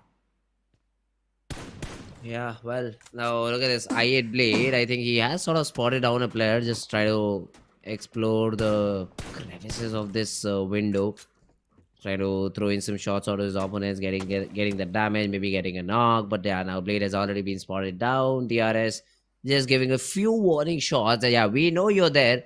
Plus, you're not inside the play zone. So, well, please go go decide where you want to rotate. And the zone has taken a central shift. So, to what I thought will be an eastern side shift towards the main city of Ruins, it has gone towards the Georgia Pole Hill. And now IHC will have advantage of this higher ground area that they have. I hope to God they have enough ammo for all the fights that will happen around them, and then being able to third party and getting all the needed frags. 52 Esports comeback being the first one to fall, and considering 52 Esports are very far away, don't think so this game is going their way. 52 Esports, it will be a gruesome exit from the southern Georgia Bowl, the contained area, as one of the team is already waiting for them. But 3x, they are getting peppered out. One of the players get eliminated. They're IGL every time. Cairo is the first one being the victim. He gets into some unusual spots where revival is never in question. So now 3x, I don't know what's going through their mind. They have to reposition themselves, and they're slowly and steadily making their way in, but they're going straight toward the players of Mabetex Esports. Zeph are realizing this is not a good idea, but going toward prediction. Looks like this match is going the way of IHC. That's I mean, IHC really have a good area inside the zone. But if you ask me, I'll go with Stalwart Esports. Because in zones like these, what happens is once the zone is not with you, now running down that hill is a completely different task. And not a fun one, let me tell you that. So running down the hill is definitely going to be IHC's nightmare, and let's see how they deal with this. Right now though, Magnus Esports, now they have a new battle against the players of Team ToughX. This is one thing that I've seen a lot of Pakistani teams do, Essen. I mean, they invade a compound, but the first thing they do is just throw some random smokes. Around the compound. Yeah. What is this about? Yeah. Well, the strategy in itself, if I just break it down, is deny the visual, I would say cues, not giving the exact position. So making the team play on the audio cues. So that's the whole thing. So grenades shouldn't be an option. And also, most of these teams are heavy on the gunfights. So when you don't know where to, shoot, for sure, it will get a little difficult for you guys. But there you go, Drawling pushing forward. Some more shots. There you go, a shotgun coming from the side of Tough Riddler as well. But Magnus Esports, rest of them, they push forward inside the smoke. Look at this. This is what smokes do to you. Now Riddler can't even take the fight as well. Magnus Esports finishing things off. 2 versus 1 it is now, and for sure Magnus Esports will confirm to pass last man standing as well. Tough down to last man, and their confirmation is no more in the question. Riddler low on HP, Zibian will push forward and will confirm the elimination. It's over, but Magnus Esports got some good numbers for themselves. Tough getting eliminated on 13 spot, 2 eliminations. Another best possible result for Team Tough. They expected a little bit better from that fight, wanted to take those gunfights, but as soon as that initial knock came in, Magnus were like, yeah, let's just go. Let's just go and push them out. And they were able to win the majority of their gunfights. Great job done by them. That they will still stay alive in the game with only 2 players, but should not be that big of a problem. Although a lot of fights have already started to happen. So all these teams who were outside the zone hoping for a late rotation inside were just caught off guard. The nades are also being reigned supreme, and T2K, they also lost a couple of players. Yeah, T2K, they lost the player, but there you go. Raw officials confirming some more. They're eyeing for the first spot. And, just, keeping that first spot maintained for themselves. But T2K on the other side, they're pretty much in a safe place. They will qualify, but this fight is getting difficult on the eastern edge. In the kill feed, Mabetex takes down one of the players of Erangel side. Uzum gets knocked out. By the same time, Raw officials getting some shots back from the side of Love. 2 versus 3 it is. T2K XMPL in the open. Some shots being given, but what a nice, cover fire coming. Last one, 1 versus 1 between both of the players. Position is revealed, and there you go. Nade been thrown by Prabin in the open. Steps out XMPL, but nice work as XMPL will save Love, and Raw official is out on 10 spot with 6 elimination. A rampage match going for these guys, and last one off Aegon will also get spotted out. It's over. 7th element now. They want to third party. Back to back happening here, Fritz. These guys are not giving us even a break. Not at all. Look at this. A very risky move, but somehow the shots did not connect. And now XMPL will fall. I don't think so. It's a long surviving game for the side of Team T2K. T24 though still being a little bit reckless. Will be caught off guard. Gets the knock, but the trade from Goku bot is always there. So 7th element will survive. They've been able to get themselves in top 6 and with 3 defeat points. I think they are confirming their slot for the grand finals over here, SN. For sure. They kept themselves out of that misery in the match number 3, I guess, in Erangel, or second match it was, where they got the chicken dinner for themselves. But now they are just capitalizing on top of that. As Ashad is playing, he is a substitute. It totally means that these guys are just, feeling themselves. Divine is there for the rest. He's not playing in this match. And 7E, they have realized, okay, yeah, sure, we are qualified, so let's enjoy ourselves. Let's give Ashad the taste of South Asia Championship lobby. But at the same time, DRS going against Magnus Esports. Magnus Esports got one of their players knocked out. At the same time, Stalwart Esports, they are weighing their options, which way to go if the circle shifts even further toward the west. But Magnus Esports gets flushed out. IHC confirming the final kill. And Magnus Esports, with 6 total elimination to their name, gets eliminated on 6th spot. Mabetex, now it's time for them to go against DRS. SKYLIGHTZ and Rules OG are the ones surviving. Oh yeah, that's true. Now let's see. Mabetex Desert has been able to get one knock. And action will be confirmed. Oh, but no way. Wait a second. Wally did not even know what hit him. The vehicle slammed in. The player got knocked out, but off to no use. Now Jiro is sitting in the vehicle that was brought by the players of Team DRS. Do they expect? Does not matter. Killer gets that knock with the spam. And Leo will be finished off because on the other side, 7th element get that third party. So the real soldiers, they are over here to get as many frag points as possible, man. 9 eliminations, 3 eliminations on Mabetex Esports. And what was that? That unexpected stop by the guys of DRS really rattled the defenses of Mabetex, as they weren't expecting this kind of, a quick surprise coming from DRS. This was, quite an interesting way of surprising your opponent. But Stalwart Esports, their position is on the edge. DRS might be eyeing toward there. It will be an interesting fight. We'll see how DRS will hit them from multiple sides. But 7th element, a possible threat for DRS, is now away, and they have made their way to the footstools of this Mount Everest, where IAC demo is already waiting for them. This could be a 1 versus 3 situation for the player. Ashad gets knocked out while he was trying to, leave from his vehicle. 780 to 4 OP going against the whole of IHC, and 8 is being prepared. Ashad getting knocked out is not the good sighting for his team. He'll try to get himself revived, but there you go. Goku bot gets confirmed. Gets knocked out on the back lines as well by Stalwart Esports. 3 to 4 OP is the last one standing. Oh no, he's cooking a nade, but did not even get an opportunity to throw it out. Demo will just push him, will just eliminate him, and IHC, a team in top 3. They are looking strong. They are really looking strong. Plus DRS and Stalwart Esports probably will just fight it amongst each other. And ISC will have that easy chicken is what I think from this point onwards. Let's see though. I mean, if they're able to achieve something or not. The zone is not with the players of Team DRS, so they slowly and steadily are moving in. Look at the map control that DRS is opting out for. All of these players are all alone, and even if one of these guys gets knocked out, revival would become a nightmare. It will be. The only thing right now, their focus is to just get, the possible every spot that they can get on the edge of the circle. And that's been the strategy. Stalwart Esports, they are pretty much pinned down. Gyante taking one of the IHC players down, but sure, he will get revived. Not a big problem for IHC. But man advantage is totally toward 2 of these teams, DRS and IHC. Stalwart Esports only 3 man standing. They have lost one of their players. That setup is pretty nice for Stalwart Esports in this very moment. No one can push them actually. There will be a surprise for anyone pushing toward this compound.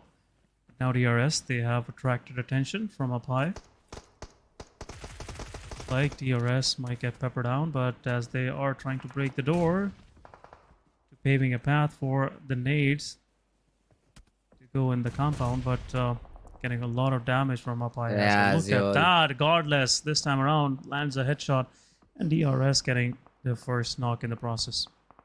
Yeah, but Rules has a really good angle on this fight. Now, this is a little bit overcommitment from IHC because they do not know where the second team is. But yeah, then Demo won't be taken down that easily because he's in a vehicle. Finally, he does decide to stop around a tree, maybe. Is that a good idea? I mean, Rules is not even showing himself until he gets that confirmed knock. And this time around, he will. He should be able to get that knock onto Demo. He's not even looking towards the right place, and Rules. The nades are being tossed by Demo right now, but he just wants that confirmation. He just wants a confirmed knock. Alex, in the meanwhile, knocks out Icy. Now Demo is in a very open spot. The headshot, they land. What a big wave! But still, at least they're able to get that knock. Work. Demo will be eliminated. DRS Gyante also falls in the process. But now IHC suddenly are in a little bit of a pickle. How do they get their fourth player back up and running? I don't think so. There's an option for that now. Yeah, nothing is in any way possible for IHC to do to take down, to pick up Demo. He's already so low on HP. But Gyante will also get confirmed by Godless. What is going on? This will be a surprise if Rules OG will show up on the back of IHC as he's trying his level best. But Blue Zone is on the edges as well. Rules OG slowly and steadily pushing up. This will be a surprise, even though if he could just get one kill, but he just gave out his position. This was not the right move. But now DRS, they have left the position. And we'll see which side they will choose to go. IHC still 3-man standing. It's a 3 versus 3 versus 3 between 3 of these teams. But look at SDE, the way they're encroaching slowly and steadily will be a headache for IHC. They've already marched up, and Tops has a really cool angle onto the players of Team IHC. The Dobbs, does he spot the player and take some shots out of Zeol? I think Zeol is also cooking a nade out of Dobbs. The raids are being thrown in. The utility is used, but the knocks are still not achieved. Damage, yes. Knock still not there. DRS Delta, though, could play the spoil sport. Entire team of DRS could play the spoil sport. And suddenly, IHC were looking really strong. And now literally the aloo patty in between a sandwich. Two different teams from two different directions. This is looking like a really difficult situation for IHC to deal with. Yeah, they're pretty much sandwiched, I must say. Stalwart Esports, they want their pit, and DRS slowly and steadily closing in as well. But as this is an uphill battle for STE, it will be difficult for them. But Rules OG, slight spot, but look at this. Delta now knows where Nurse is there, and this will be a knock for sure. And a knock, a good strike coming from the side of DRS. Will that be a win for DRS? This is my question. This has opened some options for the players of DRS to move in, but STE takes down one of the players of IHC. Trading happening on every side. DRS the only one, have 3 of their players standing, but Rules OG confirms Nurzit. STE down to 2-man standing, but some of these nades can actually do the damage, can do the wonders, but IHC, they have to pick up Alex and have to move inside the circle as well. DRS have the map control, and looks like STE and IHC are going to gatekeep real bad. The players, DRS Killer YT, he gets on the back and confirms elimination. Now it's down to Stalwart Esports and DRS 3 versus 2 it is, Fritz, and the kind of map control team DRS have, looks like the chicken is going their way. I mean, but they've taken a really passive position. So it is only Rules who is in an active position who can get that knock. Killer is not in a position to get anything done. But the problem for Stalwart Esports, they do not have the zone. Now they will have to run down this hill, get shot upon by 2 different players. They do have a buggy to maybe help them, assist them in doing something about this. IC has been able to get himself in a good spot, and so has Tobbs. So both these players will try to take some shots, random shots through the smoke, try to get that connection. Rules has been spotted down, tagged him up a little bit. The knock yet not there. Although look at this Killer. A very aggressive stance from Killer. He just wants to push out a Stalwart Esports. Tobbs barely surviving. That nade could have literally hurt him bad. But that's not the case. He will survive. Now Killer is going to be the point of focus for both these Stalwart players. Tobbs and IC. Let's see, how do they pull this off? How do they get this 2v3 in their control? Or will the real soldiers get the chicken dinner for themselves? Rules OG's position is very OG, I must say, right now. OP, I would say. Top have a OP gun right now in his hands. Delta there with UMP. We'll see if LMG will be any good in this close quarters. Killer's YT's position is pretty Nice, but a Ah, nade there goes we have in, it. and there you go. It's over almost. Ice's position is revealed as he is trying to reposition. Perfect nade coming from the side of KillerYT. Last man standing. A lot of smokes are being deployed, and this will not stop these advances of DRS. The players hop on the back seat of the buggy. DRS want to confirm this elimination for themselves. Pretty much in the bag. They can smell the chicken dinner for sure. Some shots. That's a GG. connecting, and there you go. It's almost GG's. Oh, he is shooting at the wrong place. As a smoke will go down, it will be over. But before that, the players get a lot anxious, and kill confirmation goes, and DRS getting the final chicken dinner. Head nod coming from the side of Rules OG shows job well done. Hey, great job done by the players of Team DRS, and total 15 eliminations as well. So 25 points. They did play a great game.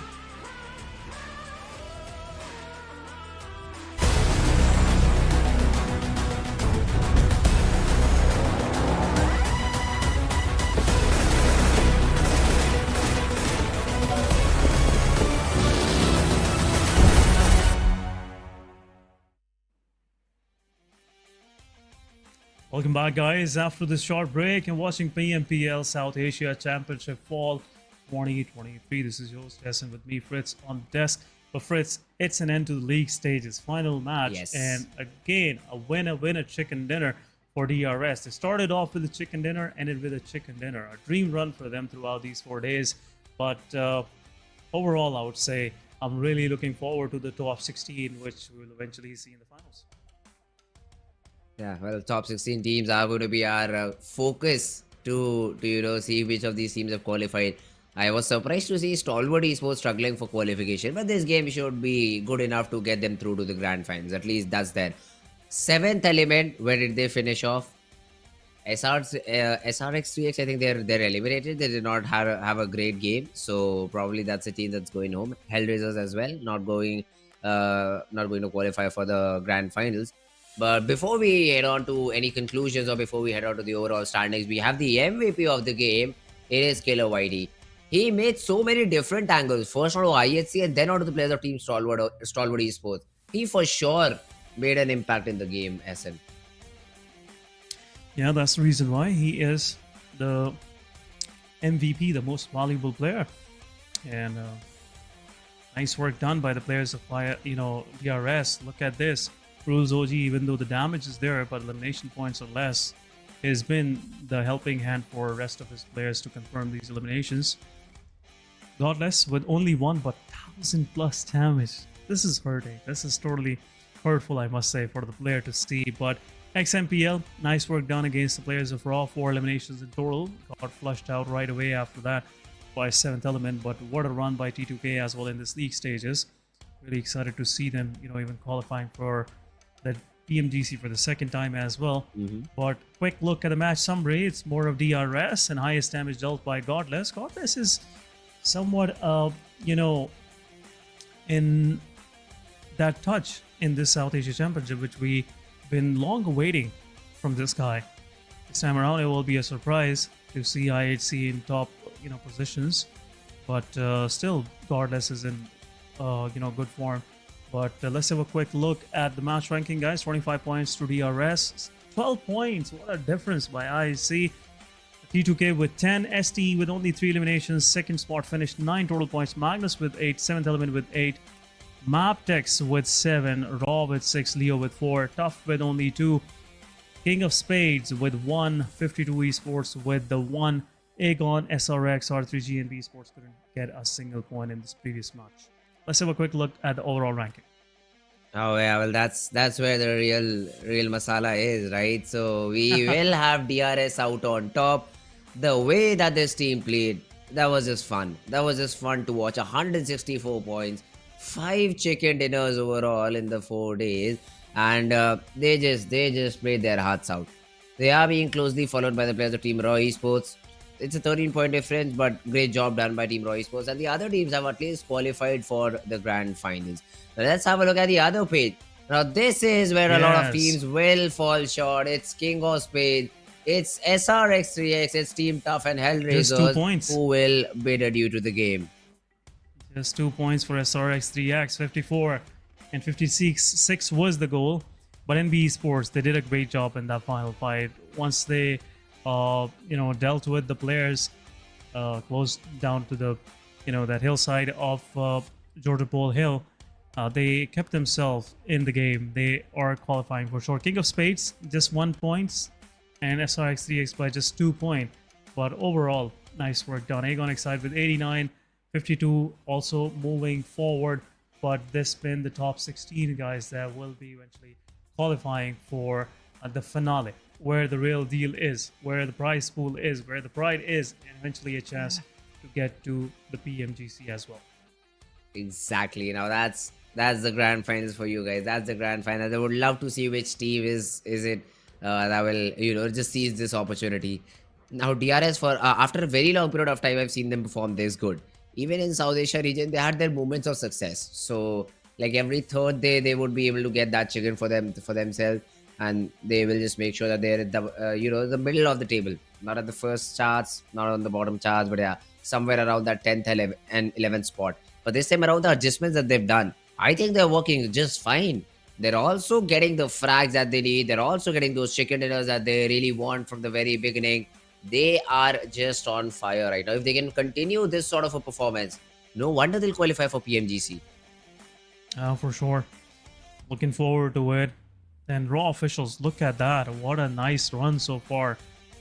After that exploding, I would say, league play in PMPL South Asia, and also in finals, they have kept their momentum, and now 2 of their players are in top fraggers. 40 for Malik, 35 for Sky. It's been like a competition going among their own peers, but Godless with 35. What a comeback by this guy. East with some good numbers as well. But let's have a quick look at the day summary. 2 chicken dinners for Raw. Couldn't make it to the first spot for sure, but it was a good day for them overall. 7th Element with chicken dinner, keeping them safe and keeping their qualification as well. DRS finishing things off with a chicken dinner, 15 eliminations, 12 knockouts. Nice work done. Mabetex with 15 eliminations, chicken dinner. Another good match from them. And Miramar, both of the Miramars, Raw officials were very dominating in their performances, in their 4v4 fights. And even though in the second last Miramar of the day, their fight against IHC was outstanding, I must say. It was very strategically placed, and a job well done by the side of Raw officials.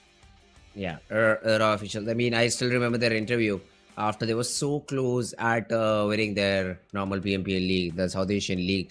And the only thing that were pointed out, the Nepali casters were taking that interview, and they were like, yeah, at least we're happy to see a team be in this position the way that Raw did. I mean, they were so consistent throughout the tournament. In the grand finals as well, they came in and showed us what they made of. But at the end was that comeback from 4MV that essentially, stopped that sort of Cinderella run for them. I mean, they almost had their opportunity, but then 4MV came in with a banger of a day. But yeah, man, Raw Esports. So earlier, what I felt when I saw these teams, I'd say T2K versus 4MV, it's a 4v4 gunfight. Yeah, it's 4MV's fight. This is not going to be an easy battle for T2K. The way they use the nades, the way they use utilities, 4MV is just superior. But now when I see Raw Esports fighting with someone else, I'm like, yeah, no, these guys can do anything. These just can do anything about these Mongolian teams. So I was just very happy to see the Nepali region, just rising back once again. So, well, I'm really excited to see the grand finals. I think we will have a day's break before that, but it'll be fun to see who wins it out, who wins the SAC championship out. Yeah, guys, we'll be back with the finals on Thursday next week. Till then, take care of yourself. This was your host, Essen. With me was Tris once again. And see you then. Take care of yourself and have a good one.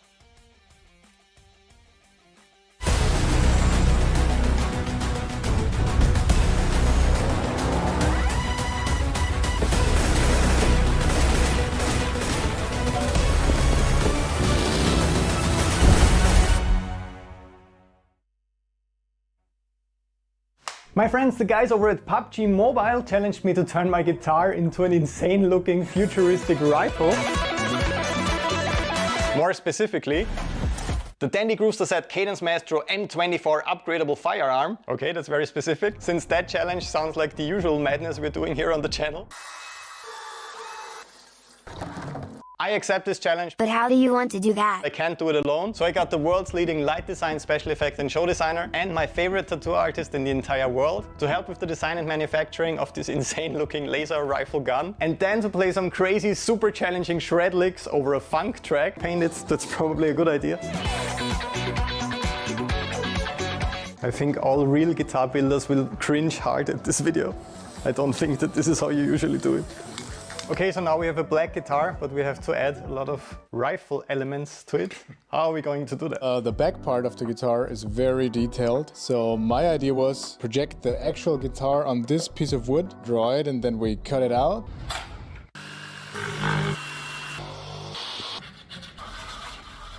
You don't have to hold it like a baby.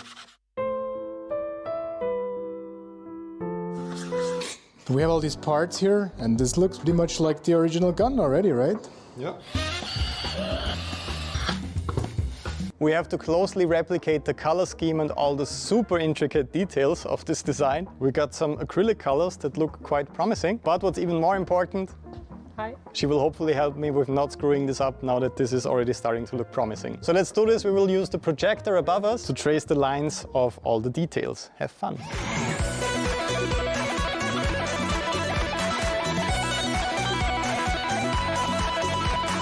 We simply used some black zip ties and it's actually surprisingly balanced. Look at this awesome set that Martin built, and the LED wall behind me isn't even on yet. But honestly, the last question of tonight, can I actually shred on this thing? Let's find out.